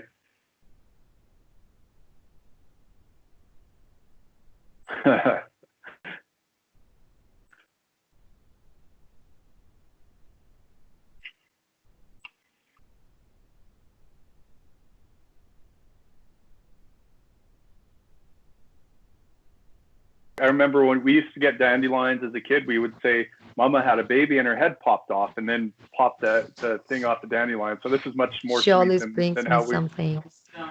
Oh, nice, nice. Yeah, she always brings me something. So I'm sorry, totally lost. I was trying to talk about the public health. So in the idea of leading the public health, I think the biggest problem we face in Brazil is that this pension, retirement, and public health, it's not sustainable. It's something Yeah, made to implode itself. It's like we don't have people enough paying taxes, yeah, enough taxes being paid to support everybody's needs. And yeah. what would you think it would be ideal for Canada, or how we could work that out? Well, yeah. I mean, I think we need to move towards a completely free market system, ideally, because, like you say, anytime you have the government providing a service, it's like a cancer. It wants to grow and metastasize, right? And so, if you're working in the public health sector, let's say in Brazil or anywhere, um, you're going to be making an argument to expand your bureaucracy and expand your services and get more of that government money. And you're going to do that by demonizing the private system and saying, look at how dangerous this is, and how bad a job they're doing. I mean, right now in Alberta, we are actually fighting. One of my friends who is a member of the legislature here, a guy I used to work with, he used to be a firefighter paramedic like me, now a politician. He has put forward this private members bill that will end the Voluntary Blood Donation Act. And the Voluntary Blood Donation Act was brought in by the NDP, which is a very left-wing party here in Canada and in Alberta. And it's heavily supported by the unions, these public sector unions that talk about how dangerous private blood donation is, and compensating people for their blood donation is. And so as a result of this act, it's prohibited to compensate donors for the blood that they donate. And so you have to either give your blood for free or not at all. So they basically said that giving gifts is more important than saving lives. And as a result, we have to get most of our plasma and blood products from the United States, where they actually pay people to donate, right? And, so he's producing a very modest bill to say, look, let's at least allow our blood donors to get compensated. Let's get rid of this act and let our donors be compensated. And he's facing all this pushback from public sector unions saying it's unsafe and you can't do this and blah, blah, blah. Well, that imagine that in every type of area of healthcare, right? And you can see why, if you have any public service at all, it wants to continue to grow, and it wants to do it by demonizing the private and making it illegal and all these kinds of things. So, I like the idea of, let's legalize healthcare first, and hopefully people will realize it's not the demon that everyone makes it out to be, and they'll realize, and then we can work on the public system. But the pragmatist in me understands that unless we abolish even the public system as well, it's always going to metastasize. But I want to say, let's leave the safety net there that people have become dependent on, and chip away at it and have kind of a transition. But at the same time, Rothbard and others have always said, like, you got to rip the Band-Aid off and just get rid of it altogether. But Yeah, to not send people running, I usually say I want to just legalize healthcare. And I've given that argument before. It's funny. At one all candidates debate, I had a mayor stand up and say, "This is to the libertarian candidate. I just want to say you can take my universal healthcare and pry it from my cold, dead hands." And he drops the mic, And I gave a very nuanced answer, and I thought it was very I was delicate and understanding the concerns about people, and we don't want to remove the safety net, at least not yet, and we just want to legalize healthcare. That's our main thing. We want, So after he said that, my comeback was, sir, I'm a paramedic. I give healthcare. I don't take it away from people. And the audience kind of, well, that's kind of a good point. But I mean, it's a theater of politics, and it's difficult. I agree. I think the most important thing would delay very well with the libertarian views and libertarian principles to say freedom over everything. So even if we give public programs, let people opt out of it and let people also have the private plans, health plans, would be the next step for Brazil to get a perfect health plan would be give people a plan of taxation in the end of the year instead of just flat instead of have progressive taxes to everybody. And I would like to see us having a chance to opt out of public education and public health if we are opting to pay for these private sectors, because that was a problem seeing the system as working. And I understand that for most leftist people or leaning leftists would say, but you are providing for other people. That is the importance of you paying these taxes anyways. And I still think that is not the best as an individualist, an objectivist, of believing in meritocracy and in equal rights. If we talk about equal rights, we should not be forced to pay for something that we're not consuming. And I even would go far on supporting the idea of that if you let the money in my hands, I will definitely, with my freedom, be investing in something that will give much more value to this community and these people that are in need around me than the government making this link, giving this money to these people in the way that they do. Yeah. No, that's true. And, quite often as libertarians, we say, well, we don't want an American-style healthcare. And to that, I say, yeah, you're right. We want a free market healthcare system. And the U.S. is far from free market as well. Their cronyist insurance system with their HMOs and everything, they require businesses to provide health insurance for their employees. So it almost works the same as a public health system in that sense. And then, everything is essentially an insurance claim, right? So you go to your family doctor, it's an insurance claim. Now, if we ran our car insurance the same way, where every time we got an oil change, it was an insurance claim, or, got our gas tank filled up, it was an insurance claim. Well, pretty soon the price of everything would start to rise dramatically, and, things would become more scarce. So, the American system is not that much better. It's not something I aspire to, although the areas of free market medicine that do exist in the States and to some degree in Canada, cosmetic surgery, aesthetics, laser eye surgery, we can see very clearly how we get more abundance of products and services, better quality, and lowering prices over time. Really good. What about the infrastructure? And speaking of it, I think we all can acknowledge that there is such a expense, some expenses coming from the government of supplying us the infrastructure. But how do we regulate that and talk about the borders in the libertarian views? What are your opinions about borders and refugees or immigration in general? Yeah, well, it's a difficult subject. I mean, if we had a libertarian society, I'd be all for open borders. And I think, the problem with that, people that want closed borders, they're conflating the problems that our own government creates with the problem of people moving from point A to point B, let's say.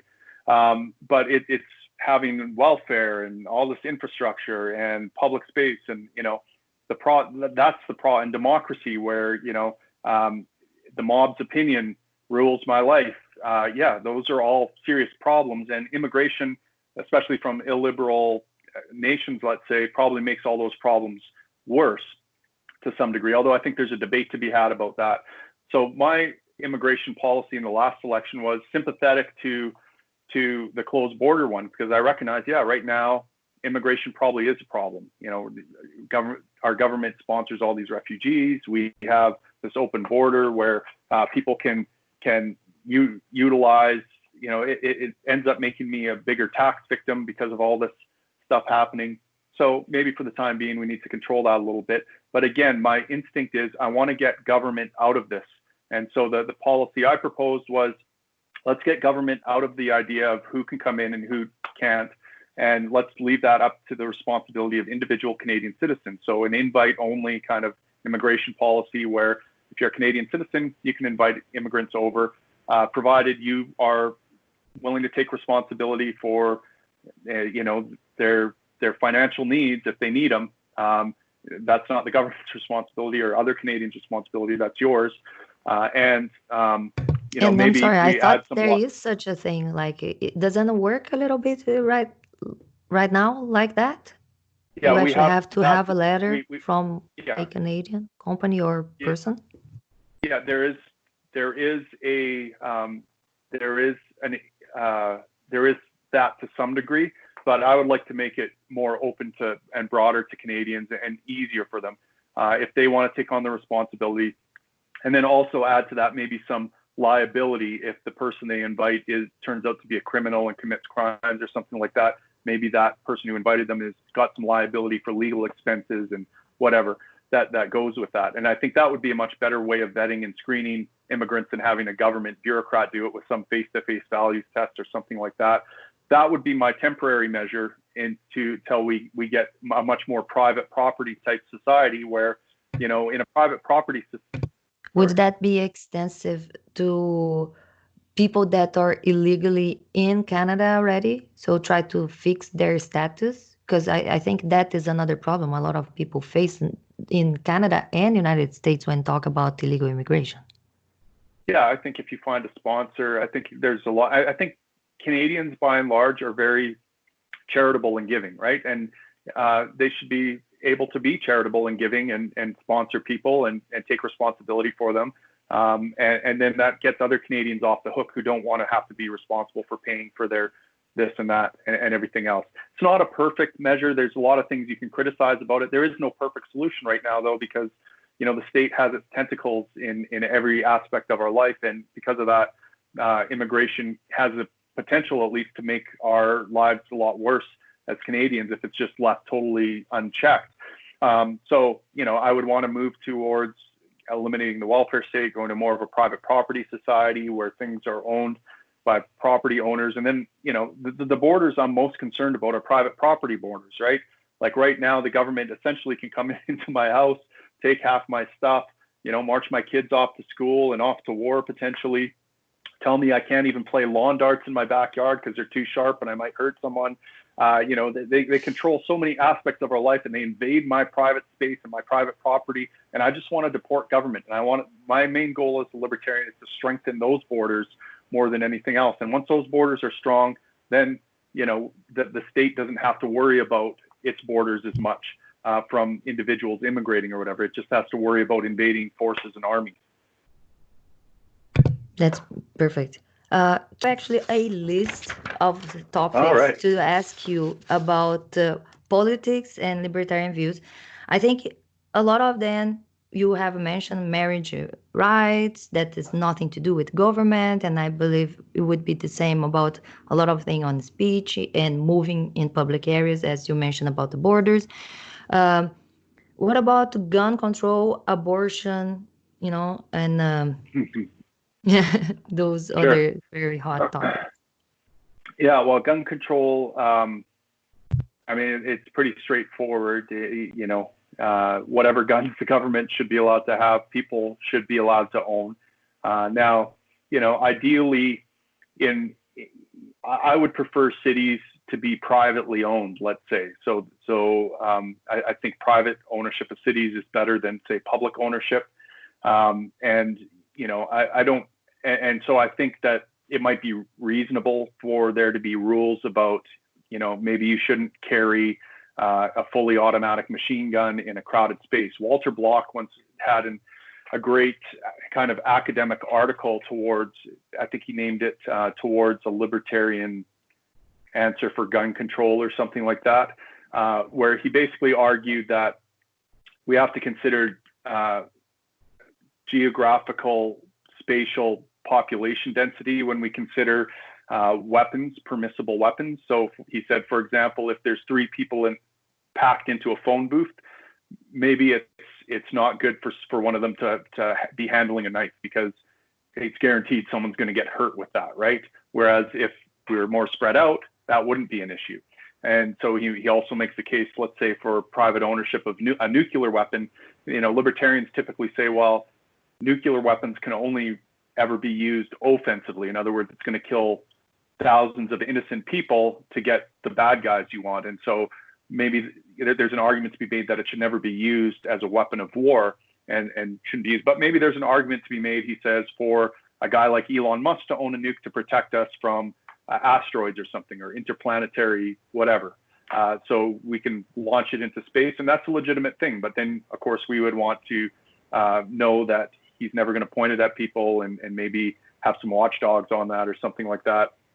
And you can go down the continuum thing. So, what I've said in the past is, look, if you live out in the middle of nowhere, there should be nothing preventing you from owning a tank and a rocket launcher and a fully automatic machine gun and blasting off on your own property all you want. But when you come into town, maybe all you should be permitted to have is a concealed handgun or something like that for personal protection, and that having a machine gun couldn't conceivably be used for personal protection in a populated area, because the spray is going to hit innocent people. You can make arguments about that, but generally speaking, we don't want to, the libertarian argument against gun control is, when is it permissible to use force? And it's only disarming people who own a piece of property called a firearm is not a permissible use of force. You can't come in and initiate force and take someone's property from them, even if that property is a gun. So we can apply different rules maybe in public spaces, and certainly, like if I have private property, I can have gun control on my private property. If I don't know you, you got to leave your pistols outside, and then I'll welcome you into my house. If I know you and trust you, you can come into my house and pack heat. And I think, private property is ultimately what gets us to having a more consistent and a better rule set, let's say, for when and where weapons should be allowed in public spaces. Yeah, I think it comes again to the same argument on the libertarian of like, why we would give the monopoly to the government to have guns? Because when you say that only the police can have guns, we end up being, I saw that happen in Brazil. We did not manage to vote against completely for gun controls, but a lot of people that believed in the idea of just putting down the guns, gave the guns away to the government. And in the end, we faced the reality that bandits don't follow the rules. Right, right. So they still have guns. And now only the bandits and the police have guns. And not even talking about people far in country areas and sides where, or kind of difficult for the police to get there and help them. But even in the city, sometimes you're in a situation that you would need to protect yourself. And I don't think the government should have this monopoly of protecting you. And then you're in between bandits and police to be protected or killed by one of them. I think it's really terrible to think. I'm very humanist, and I think nobody should die without having the right or the chance to protect themselves. And actually we saw this recently in Canada. We had a mass shooter in, I think, was it Nova Scotia or New Brunswick, who got a bunch of guns illegally. And, I've heard some stories from people that knew this guy was on a rampage in their area, and they were going to their neighbor's house going, do you have a gun? Do you have anything? And Like they were scrambling to find firearms because they're, it's very difficult to get them in Canada. So I felt really bad for those people who were basically just sitting ducks, relying on the state to protect them. And, that was a terrible situation. Yeah. Yeah, definitely. So yeah, when we talk about other constitutional rights, I would say, because it's the Constitution is the other issue that some people will claim being constitutional or not to almost let's say transgress individual rights and freedom. And I keep talking to a lot of people because I think the libertarian opinions, positions about guns, about drugs, are very unpopular in general when people Yeah. care more about public health than individual freedom. So Yeah. it became almost the same dichotomy that exists when you talk about abortion. If you pro-life or if you pro-choice, and it's like, well, I'm both. I have nuance. I Right. think people should be allowed to have abortion. Maybe we should not make that a government responsibility. Let Yeah. people do if they want, and have, of Yeah. course, have like a reasonable limit on human biology. Let's Yeah. consider that. Yeah. Like, if you actually gonna perform an abortion one day before your baby is born, maybe it's better you let it born and then give to a family that want a baby. So Right. Right. there is a lot of nuances to be Yeah. considered. Yeah. Abortion is a difficult one to address because, there are libertarians on both sides of this issue. Some say that the government has just like it protects every other individual, it has a responsibility to protect the individual in utero. And, they make all sorts of arguments about that. I kind of, I don't have a firm stance on this.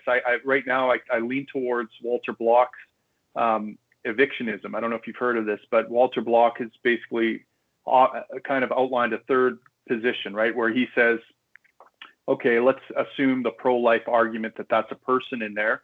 And then we look at this like it's an invited guest because you performed an act that invited a guest.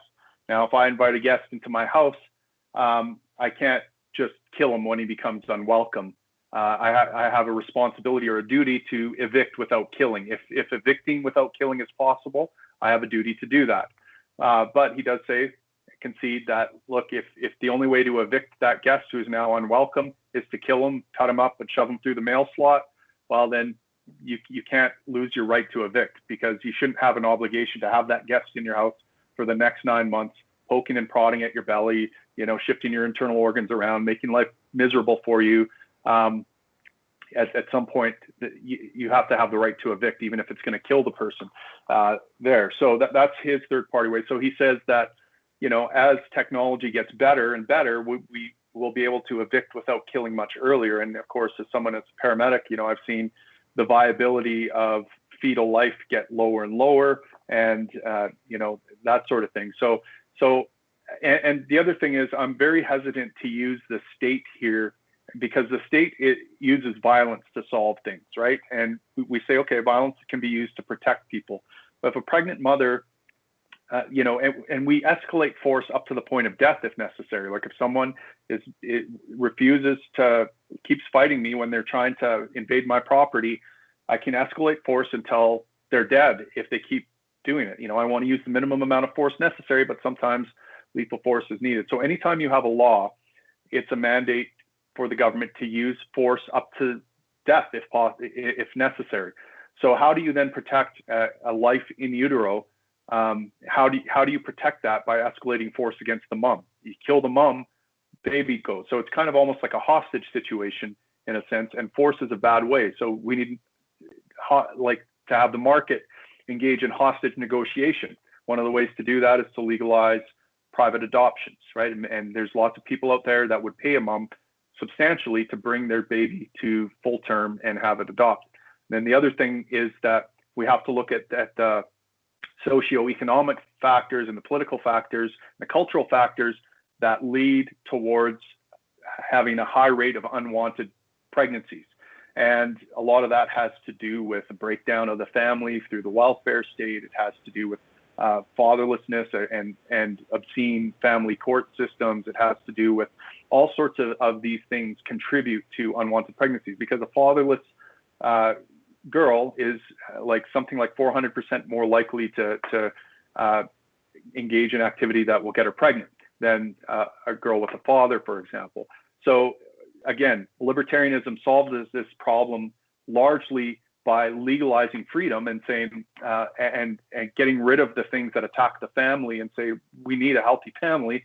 We can't tax the hell out of them. We can't, you're entering into a contract, and so no fault divorce laws say that if you break that contract unilaterally by cheating on your spouse or leaving your spouse, right now a female, for example, can break that contract unilaterally, and the other, not only does she not have to pay a penalty, the guy has to pay her usually to do that, right? So there's no other area of contract law where this is the case. If you unilaterally break a contract, you actually have to suffer the consequences, not the other person. And so all these things contribute, I guess is my point, to a situation where we have unprecedented rates of unwanted pregnancy, promiscuity, and all these things that lead to that. And again, a libertarian society, I believe, ends up being much more socially conservative, just naturally, because people want to stay together in families because that's the best way to flourish and survive. And so they work through their differences, and they take their vows and their marriage contract seriously, and don't just treat it as like a date where we get to have a big party for all our friends, and then when things get a little uncomfortable, I just abandon it. All these things go away, I think, when you have a libertarian society where people take personal responsibility seriously because they have to. Yeah. No, I see your points. One of the things I wanted to mention, I'm just bringing back from really the beginning of the conversation, was about the political compass. And I just because I'm not very familiar to that deep on the PPC policies, but I have followed pretty much Maxim on the pages and when he was in the running, and agree with a lot of things that were misinterpreted and strawman as being racist or being anti-immigration. I don't think that is his point. I think he is for some type of regulation, and that would be maybe not very resonant with the libertarian views, for example, for him to completely conform, as you mentioned, to the libertarian. But also because I would be very unaware of the policies that were bad in the past, and even like be skeptic of it. Does he still hold those opinions? Because I personally have walked through life, and my political convictions have changed as well. I was more authoritarian right, then authoritarian left, then libertarian left, and now I just cross the line to the right. So I'm centrist right now, very libertarian centrist. And I don't know if I'm going to still go more right towards what you said, you like very right bottom, if I'm going to go down and right more. But I definitely think, at least on the social aspect of life, I think government should not have to do anything with it. And when it comes to the abortion, it is for me, it's an intersection of social and public health problem. Yeah. Because now we're regulating if a woman should or not have kids based on very loose lines. That is like, what is this inherent right that is supposed to the government to protect of each individual, and does it extend to a baby, to the fetuses in the belly? Yep. Should we consider the baby a person that has the same rights as the mom, or we should maybe consider that maybe has not less rights, but we should seek more for the well-being of the mom, for example, right, when speaking about health? Yeah, no, these are difficult questions too, right? And I mean, the argument I often hear from pro-lifers is that that's a person at the moment of conception, and that doesn't sit very well with me either. Because then, what does that mean about, let's say, fertilized eggs or blastocysts sitting in a petri dish or in a test tube that are waiting to be implanted. I mean, is there an obligation to implant those, or can we throw them in the trash? And is it throwing them in the trash then tantamount to murder if those are persons? And that doesn't quite strike me as right? Because, the thing is, like when Good you, point. I'm a big Yeah, believer that I actually always said in the opposite way of people saying that the human life is a human with the rights since the conception. I was like, well, if you actually disconsider ignoring completely that there is a huge amount of natural miscarriage, you should not assume that all the lives are viable from the right, conception, because a lot of yeah, going to be miscarriage, a lot more going to have malformations and conditions and syndromes that are going to make life actually impossible. So yeah, maybe, yeah, and we have considered that according to the law, at least in Brazil and United States, I think that's when are the condition are the situations when a woman can actually go through an abortion. yeah, yeah. And like I've had debates with Walter Block in the past about say corporal punishment for children, for example. And my argument is, once you have that baby, you are accepting a custodianship. You're accepting a positive obligation to look after that, and you can transfer that. You can give them to someone else, transfer custodianship. But I think it's fair to say that you have a responsibility. You've brought this little baby to life. Like you've created a person, you've nurtured it, you've brought it, and you've now created essentially a helpless human being that requires constant attention and care by someone else. And I think that implies an obligation on who brought it into the world to care for it. And you can transfer that. So it becomes easier once the kids are outside. Walter Block tried to argue with me that, while it's not a rights-bearing person just yet, like they kind of grow into being a rights-bearing person. I say, no, that's a human being right from the point they're born. You can't aggress against that baby. And furthermore, the person that brings them into the world, like if I, as a paramedic, take on an if I respond to a diabetic person who's hypoglycemic and unconscious, as soon as I arrive on scene, I'm accepting a duty of care, and I am responsible for caring for that person until I transfer that care, or until he regains what's the word I'm looking for? Basically, until he regains personal or capacity, until he regains capacity, right? Yeah. So once he has capacity, now my job's done. He takes custodianship of himself essentially, and we're on our merry way by giving him some sugar. Well,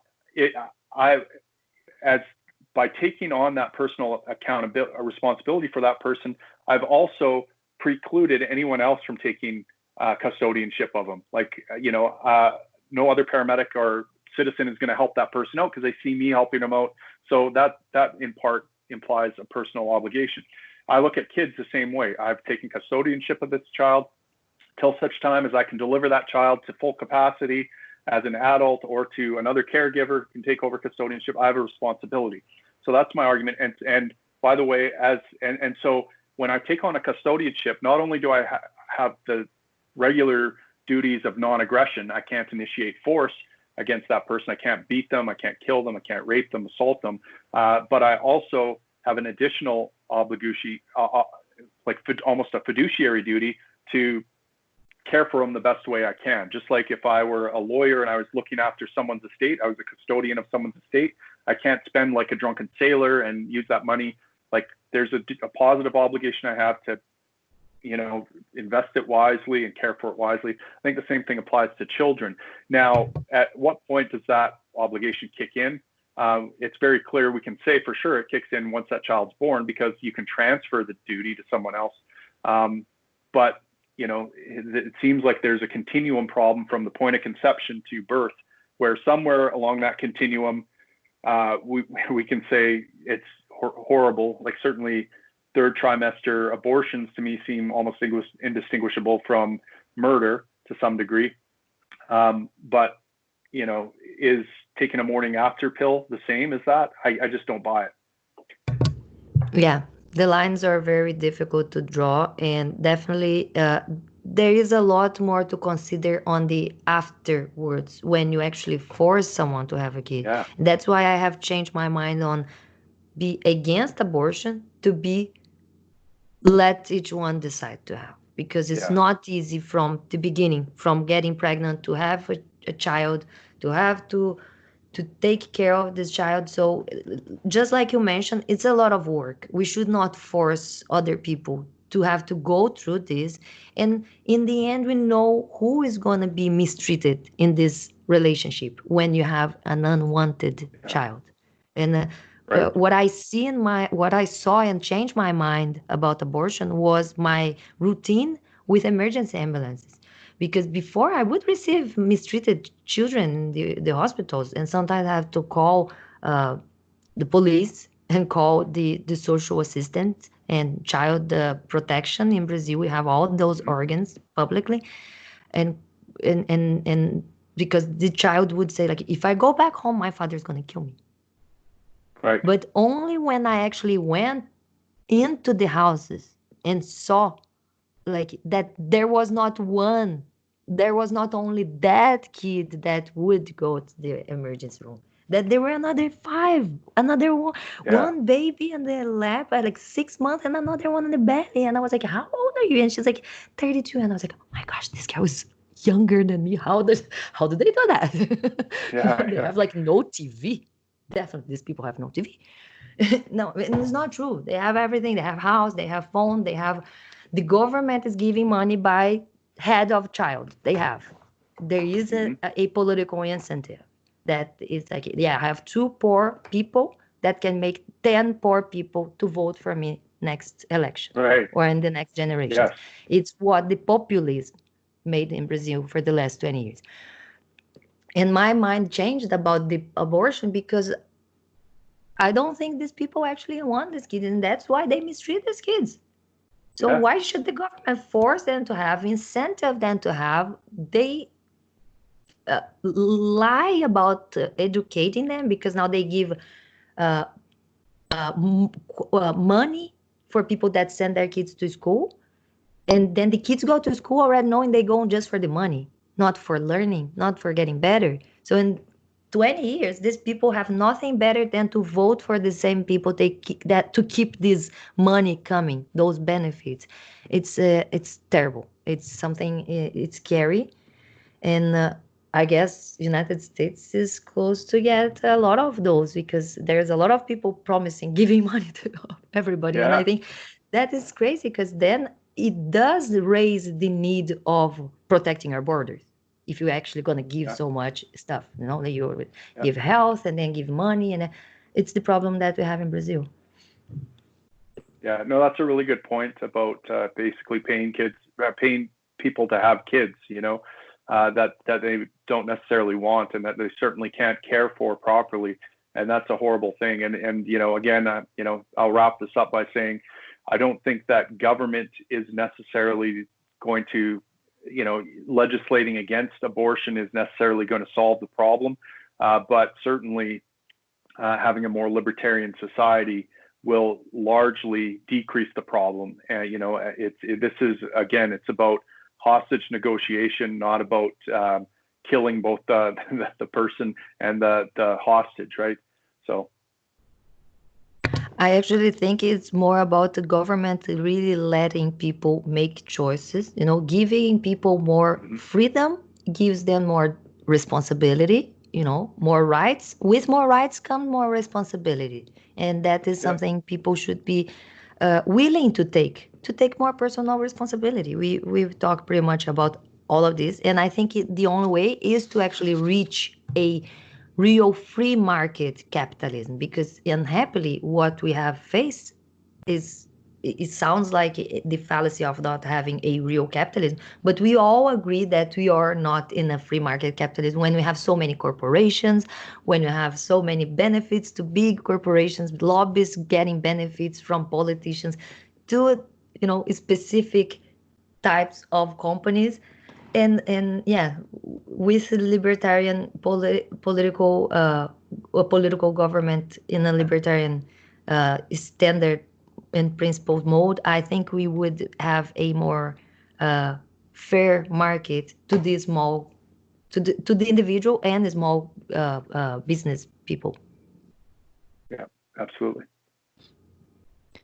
Oh, so yeah, Vivo, I think we wrapped up pretty much everything together. Thank you very much. And yeah, 2 hours conversation. I'm sorry for holding you that for that long, but I would even actually say that if you're comfortable to just give a few words, talk about the recent uh, letter you wrote, who or the loser brigade?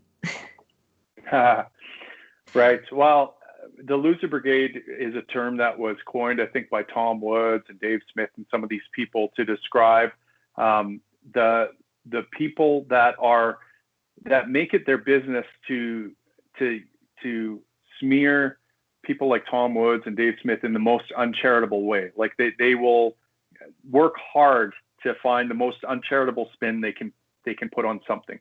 And so I was using it there somewhat facetiously to talk about people. And usually when they use the term loser brigade, they're talking about people that are more sympathetic to the left. And in this one, I was using it to kind of equate what some of the people maybe from the right that were immediately saying, I'm having nothing to do with this party, this person's a Marxist and blah, blah, blah. I was referring to them, right? And these are people that, by the way, are typically people that have never amounted to much, right? They are kind of armchair quarterbacks. They're critics. They've never actually built a following or promoted libertarianism in any substantial way. All they do is criticize people that are out there doing that and doing the work that we find valuable. And so that was who I was referring to by the loser brigade. And I certainly wasn't putting Dave Smith in that category. I immediately, I had That this was rant. my next question, because he took that as like he is part. So should we consider him part of loser brigade after that?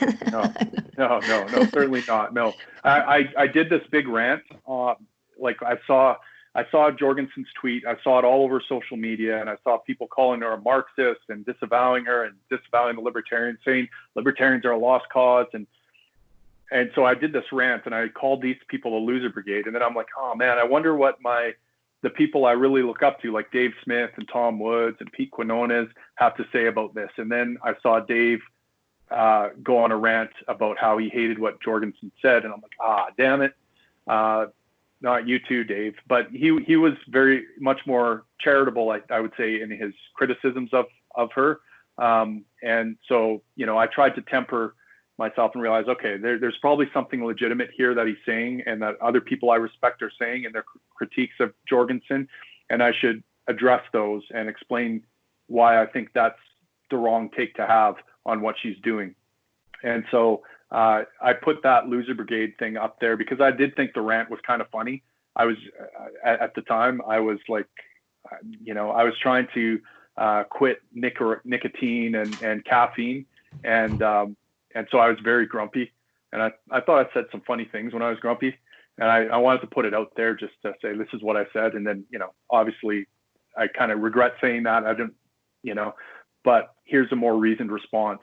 So, so no, Dave Smith certainly isn't in the loser brigade. And, he actually took the time he did a whole episode addressing my article. And, I think he had some legitimate criticisms in there. I think, maybe he strawmanned me a bit, just like I think I might have strawmanned him a little bit in the article. So maybe hopefully one day we'll have a conversation about it. I get big enough to get on his podcast.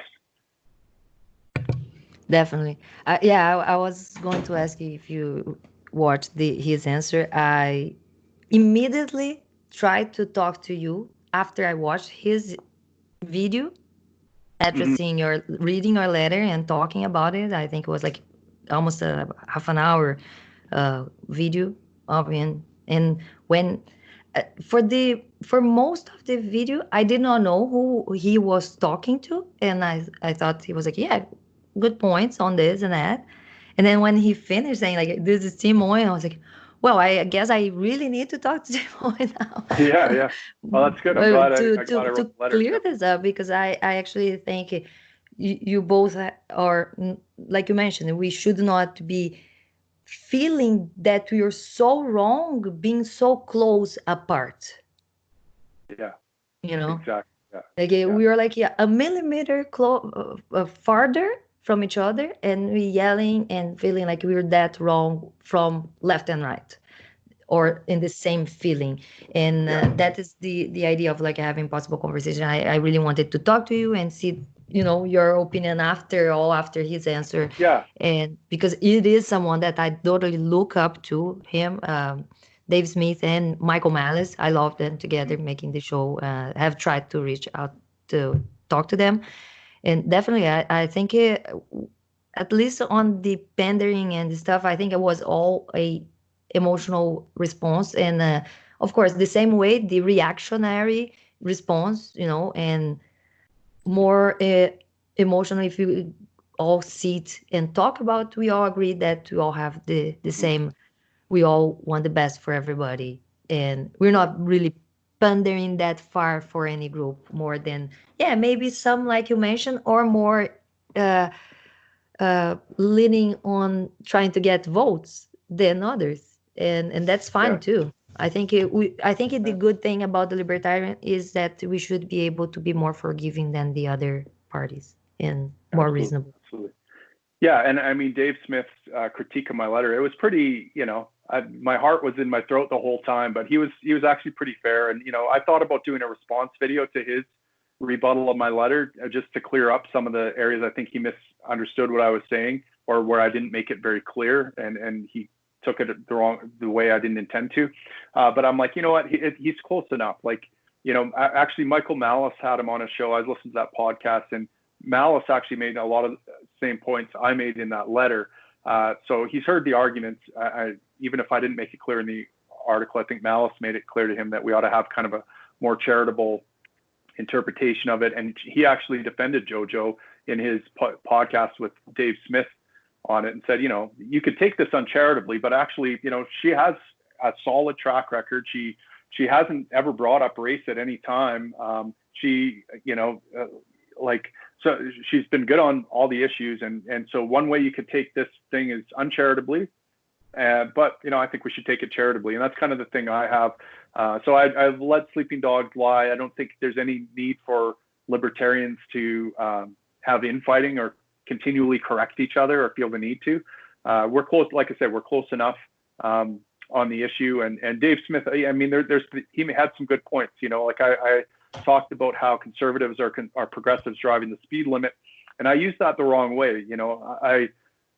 Because I think there's two ways that conservatives are kind of impotent and actually feed into cultural Marxism.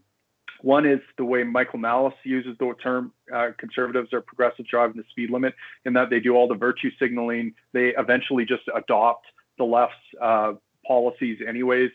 But then the other one is these hardcore kind of reactionary right-wing people who are basically like the Marxists. They adopt the same strategy as the Marxists on the left by taking things the most uncharitable way.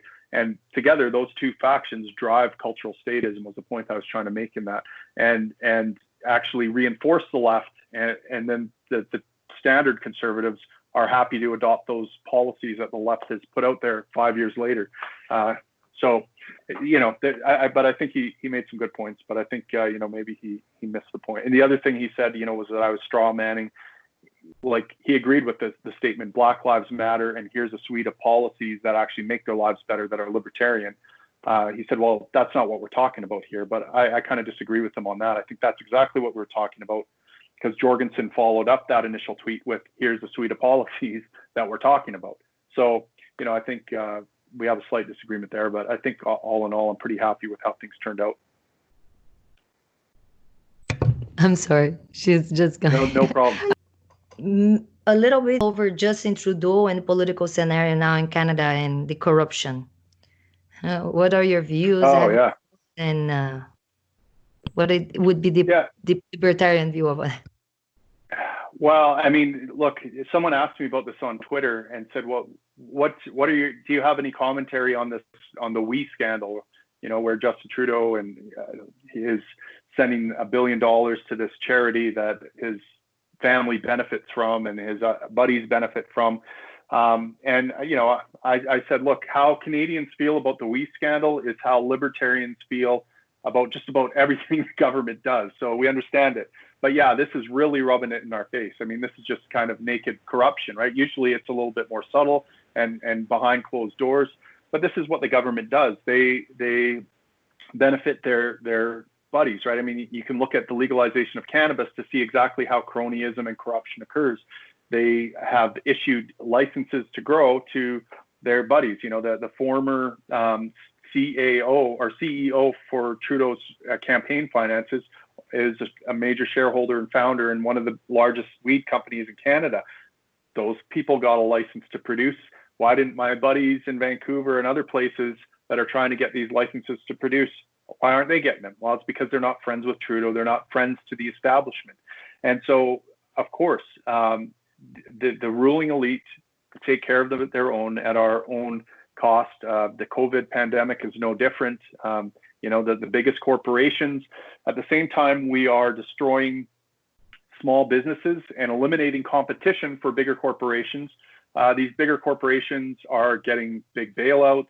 The central bank is printing up all this money, which goes to our banks that hold our mortgages. And so now when we default on mortgages, because we've been forced to isolate, not be productive, well, not only is the bank getting the property title, but they're also getting a bailout from the central bank at the same time.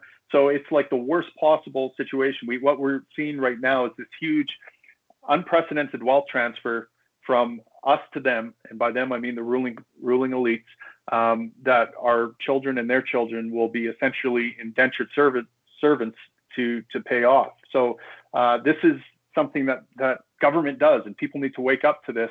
The We scandal is just a tiny tip of the iceberg compared to everything that government does to enrich their pals and give them more power and money. Totally. Because we mentioned earlier the corporations, and it comes back to this. It comes back to this type of favoritism in different sense. And I think one of your speeches, it's really nice that there is a sign in the back about defunding the news media. And I think that is another thing that is about corruption, corporation, political manipulation, because how can we have all these things going on and none of these conversations in the media, nobody highlighting how the corruption comes out and nobody actually stretch that more, or the people that actually do want to focus on that or being canceled or suffering some type of censorship. I was going to mention Rebel Media and Ezra Levant with his book that has been censored by Trudeau because he speaks very against it and points out a lot of problems in the government. How do you see that? You're totally for like completely funding art or just media? How does it work? Yeah, of course, we want to defund all that. I want to sell the CBC and use the money to pay off government debt and taxpayers, or I want to eliminate media funding, art funding, all that kind of stuff. I think that free market should be. We shouldn't be violated and have our hard-earned money taken from us to fund something that I mean, I think 4% of Canadians watch CBC. Why should? Yeah, I think the worst thing is like, imagine you supporting something that would not survive by itself. Mainly when you talk about art. If it's not an art that would sell and survive by itself, I think it is kind of a really, there's not even a word to say. Like, it doesn't make sense for us to be investing in it because it's not going to bring any value to the population either. Yeah. I mean, if my kid does something that looks like Picasso, I might think it's wonderful and stick it on the fridge, but I don't expect the government to send me money for the art they produce. They have to learn to draw something that people are going to pay them for, that they're going to willingly, voluntarily pay them for. That's what should support them. So totally.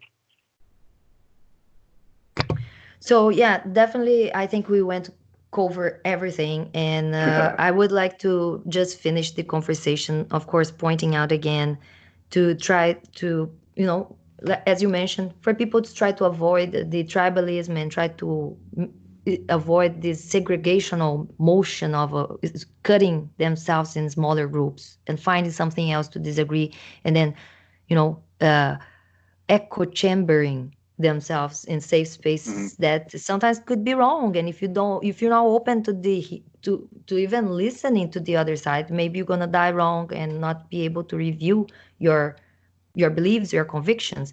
So definitely, mainly when you talk about, I think Black Lives Matter, that is the reason that kind of feels like splitting the libertarian group. Yeah. Try to always go back to be reasonable and logic, and how far we should go, even in the libertarian views. I don't know, how do you feel about all the destruction and harm that happened just after the what's supposed to be one demonstration of systemic racism, like the death of George Yeah. Floyd? Right. Yeah. I think it's absolutely horrific. And it shows you how far identity politics has invaded every aspect of our lives, right? Because these cops are basically, in a lot of areas, they're scared to enforce laws, let's say in Black communities, because if they enforce the law, they look like they're racist or something like that. So businesses in these communities are getting destroyed, and lives are being destroyed by the violent mob. And there's I think it's reasonable to separate the mob, the violent mob, from people that are just concerned about what's going on in the Black community. And there's a lot to be concerned about. I mean, the welfare state has essentially destroyed Black families and created all sorts of things. You couple that with redlining and all these historical state-sponsored racist injunctions against Black and wealth transfers. Yeah, they were set up for failure in a lot of ways, and that can go a long ways to explain what's happening in these communities. And that needs to be recognized. The government made this problem. We need to remove the government to make it better. So there's something legitimate to be said at these protests by libertarians. I don't think they should necessarily feel like they need to stay away from these protests because they're providing some kind of support for Antifa or Marxists or anything like that. They can go to these protests. I mean, I think we ought to be preaching at the gates of hell. And I would love to see more libertarians go to these protests. Like I would be hesitant to go. I just don't like protests in general. I think they're kind of, I don't know, they just rub me the wrong way. Like, who are we talking to? Who are we making demands of? But yeah, I think go there and important, talk about how libertarian policies address all their concerns. I think the most important thing too, to actually tell people to make this distinction of riots and protests, that is like, I think we all have passed through this discussion, and now we can state pretty clear that, yeah, go protest, don't riot, don't loot, Yeah. don't harm other people, don't destroy, public patrimony, because that is like everybody's money. How counterintuitive and productive for the entire movement that can actually seen. We have seen much much fewer demonstrations of protesters isolating violent protesters, but that is actually what I believe the libertarian group and people would like to see. And I'm fine Yeah. with the public demonstrations. I'm fine with public protests as soon as they are not stopping people from moving into the public areas, Yeah. and not causing harm or destruction to other people's property or public patrimony, for sure. Yeah, and I would say if you're part of a mob or part of a protest and it turns into like a violent thing, like, you should get out of there. You shouldn't have anything to do with that. And if they consistently go off the rails and start burning things and doing bad things, maybe it's time to rethink whether you should be joining those protests at all, right? It's kind of like, I don't see anything wrong with a libertarian going to Charlottesville, for example, and joining them. There's some libertarian things to be said at that right-wing rally, but if there are neo-Nazis, saying things, maybe you should reconsider whether that's the best place. Like, maybe they're trying to push an ideology more than they're trying to advance a thing. But it's a difficult thing. Like, as soon as there's violence, I think it's a good idea just to extricate yourself and not be part of that at all. And it's a judgment call about, you're hanging around people that are avowed Marxists or neo-Nazis trying to push an ideology. There's something to be said about going there and talking to them and talking, trying to preach the gospel of liberty, let's say, and save their souls in some sense. But then there's another thing where if the majority of the crowd is neo-Nazis or Marxists, actually marching with them and kind of supporting their cause. And I think, ultimately, as an individual, you have to make that choice and be aware of the consequences of how you might be perceived. But also, I think as a libertarian, I can extend a charitable thing on it and say, listen, you didn't know it was going to be that, or like you were trying to do something else. Maybe I don't agree that it was the best strategy, but I'm not going to call into question your libertarian bona fides and say that you're a terrible person and a Marxist panderer and all these other things. I can still have a charitable impression of you, even if you do something that I think was kind of dumb and maybe supported our ideological enemies. Yeah, there is that thing I heard you talking about, like maybe you're just like someone ignorant about an opinion, not dishonestly or intentionally evil, the way that sometimes the enemies, the opposition wants to portray. And definitely, I think it is the idea of also generalizing the looting and the violent protest to all to the entire group. I don't think I usually don't say that, but I keep forgetting that sometimes it's necessary to say not all when we mention to not support the protest. But I definitely think that everybody that even does that to go outside protest for this against this systemic racism, that to me is a myth.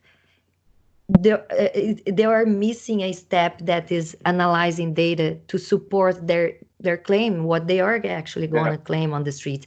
Because for me, it was like, okay, George Floyd was not even a clearly case of systemic racism, because I only saw a white cop killing a black victim, client that was not supposed to be a victim. So was a bad cop job. And coincidentally, I would say coincidentally, the cop is white and George Floyd was black.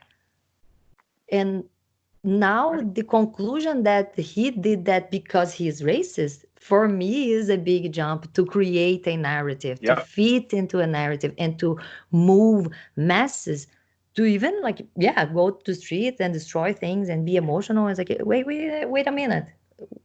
Let's go back and see if really cops are killing more blacks and in which proportion. If it's not something that is, like you mentioned, there is another historical and political reason that is not what is being highlighted and being so pretty much pandered as a clickbait by the mainstream media, mostly.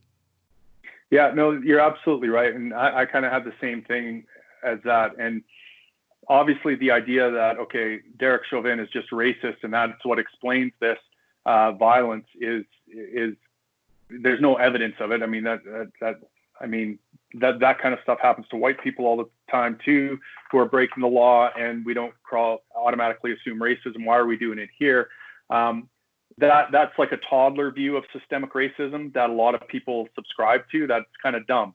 I think there is an interesting conversation to be had about, okay, why is it that blacks disproportionately commit more crime than other races, right? Is it because of their race that they do that? No, that would be racist. It's that those individuals are making specific decisions. Why is that more prevalent in that community? And you can then look at environmental factors like, okay, this long history of Jim Crow and welfare statism and an epidemic of fatherlessness and maybe a cultural narrative that says you are victims because the white devil and you'll never get out of this until the white men are all dead. All those things I think contribute to possibly why it's so complicated. It's very multifactorial, and because even if we include other factors as like the socioeconomics that seem to bring people closer to be compared than race and their patterns, their lifestyle, it seems to be more relatable, because I have faced people that are actually white supremacists, that they believe like, oh no, blacks commit more crime because they have worse culture.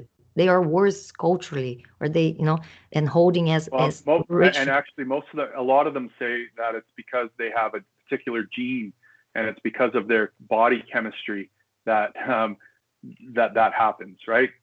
And that's obviously anti-libertarian. I mean, that's like Ayn Rand had a great quote about racism. She was essentially an anti-racist. The philosophy of liberty and objectivism is very anti-racist just in itself, because it considers the individual, and you judge the individual on their merits and that sort of thing.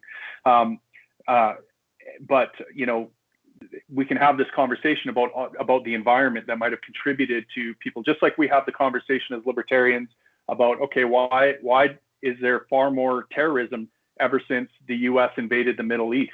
Why has terrorism been on the rise, right? Well, it probably has to do with environmental factors and different things that are going on. We can still hold those terrorists accountable, but we can also recognize these policies contribute to an environment that produces more of these individual actions. And then what's the answer? Well, you eliminate those government policies, have people be equal under the law, treat people as individuals. That might not solve the problem. We certainly don't, there's no case, I don't think, for maybe things like reparations or race-based laws that treat people unequally. Like that doesn't seem to be a very good answer. And that is, again, racist policy. So at the end of the day, even if we have that nuanced conversation about how the environment contributes to this problem, it still ultimately comes back to the individual once we've eliminated those problems and promoting individual responsibility and liberty and the responsibility that comes with that. There's no really other answer. And that's not a magic wand. That's not going to make the problem go away. I work on reserves in the past, and I see like just a causal link back to residential schools and a culture of being herded up and rounded into these things, having socialist policies applied writ large, and how that devastated that community for generations. Well, we can remove all those things and give them property rights and capitalism and make them integrated citizens. That's not necessarily going to solve all the problems overnight, though. Again, there's no policy that's going to solve that problem. We can eliminate the thing that created it. It's always a process. And then ultimately it has to be up to the individual.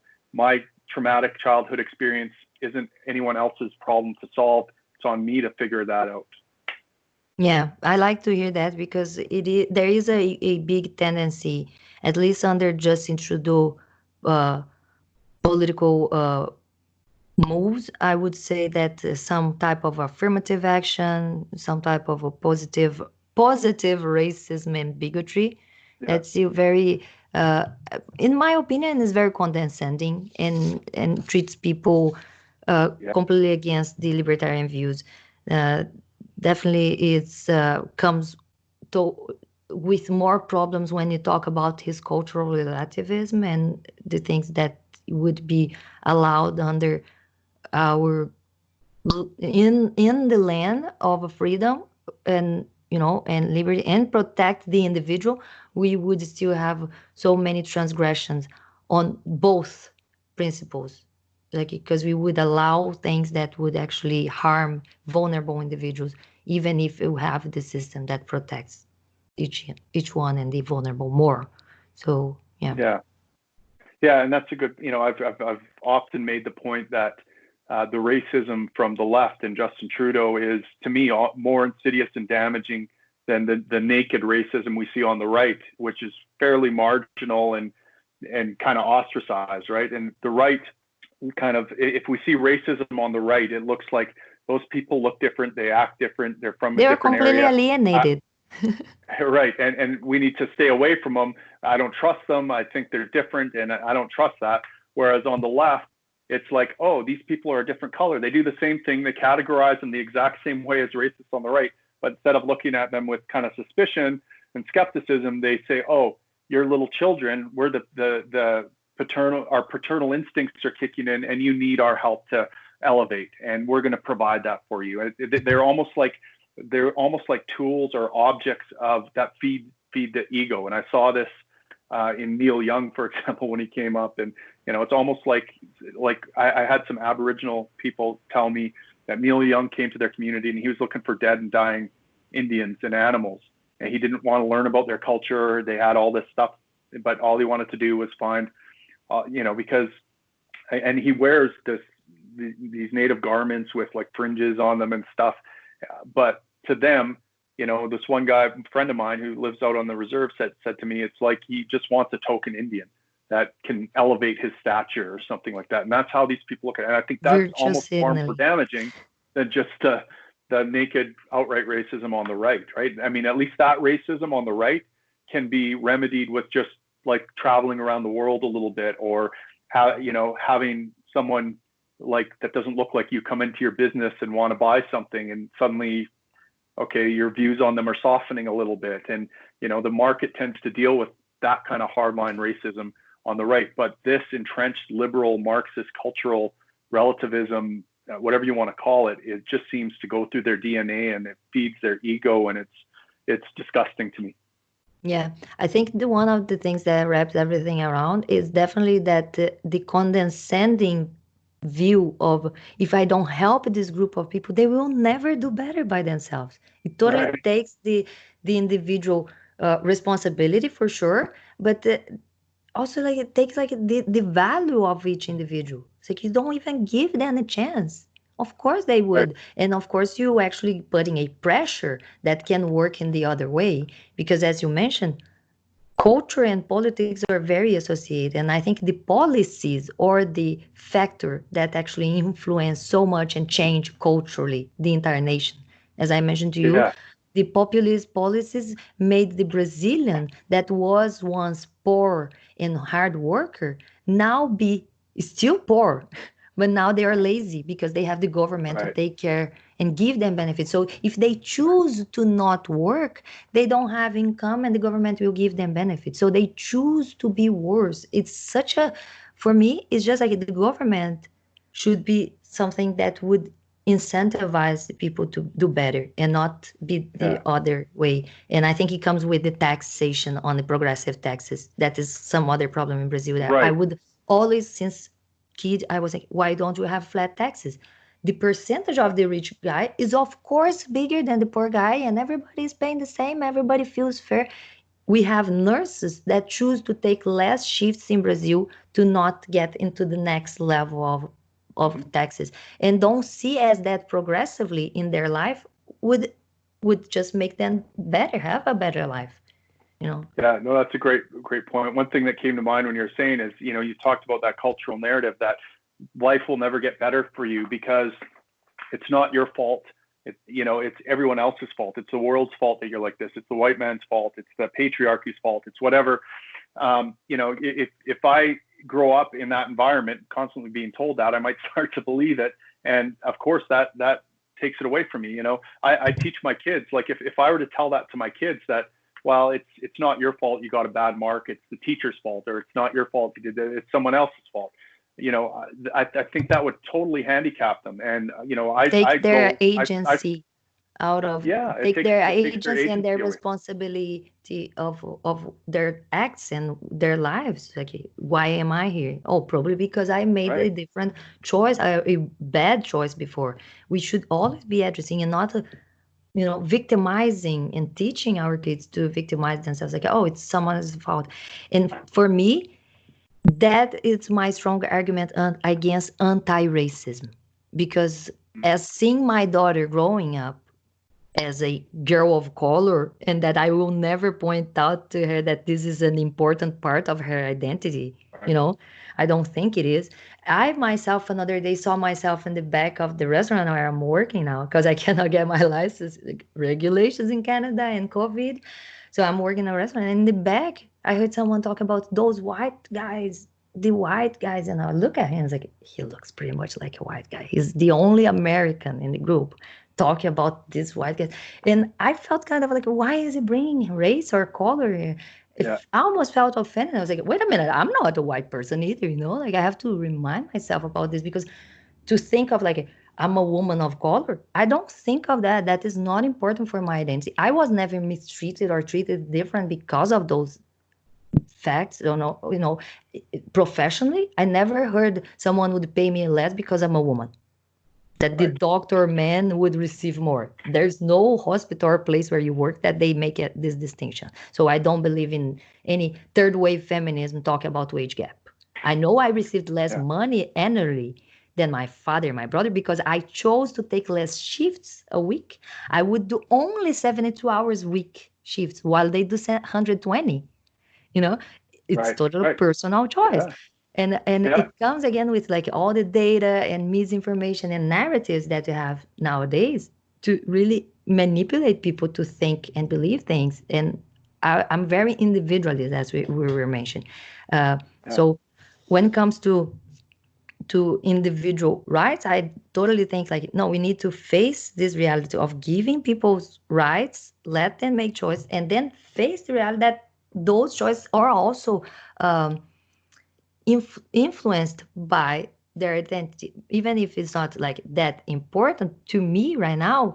My idea of the anti-racism would be if my parents put in my head that I would be mistreated or treated different because I'm a woman of color in any of the bad situations that is common to all of us, because being alive, you're going to have good and bad situations in your life.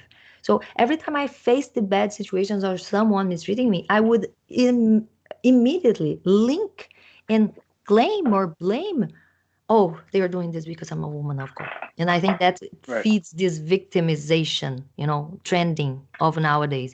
The same way that I see my daughter growing nowadays, and she says no to other kids all the time. Kids come like, I want to play with you. I want to share with you. She's like, no, she's 3.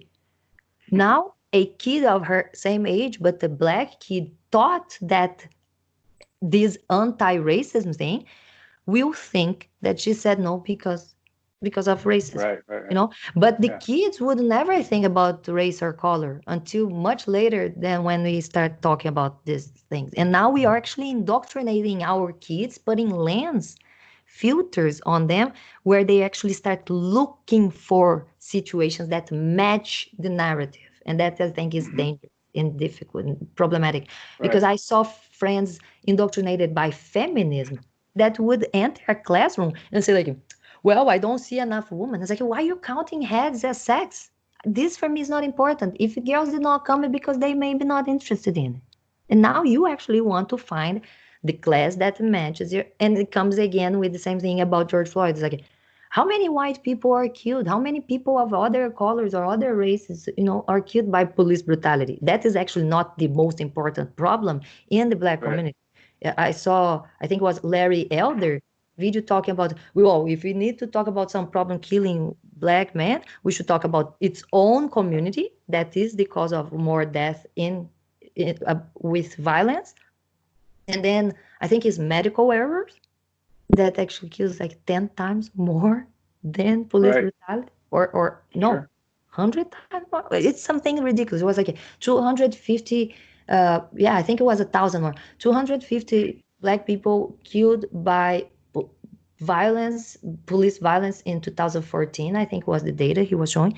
And 250,000 black people were killed by medical errors in the United States in the same. Yeah.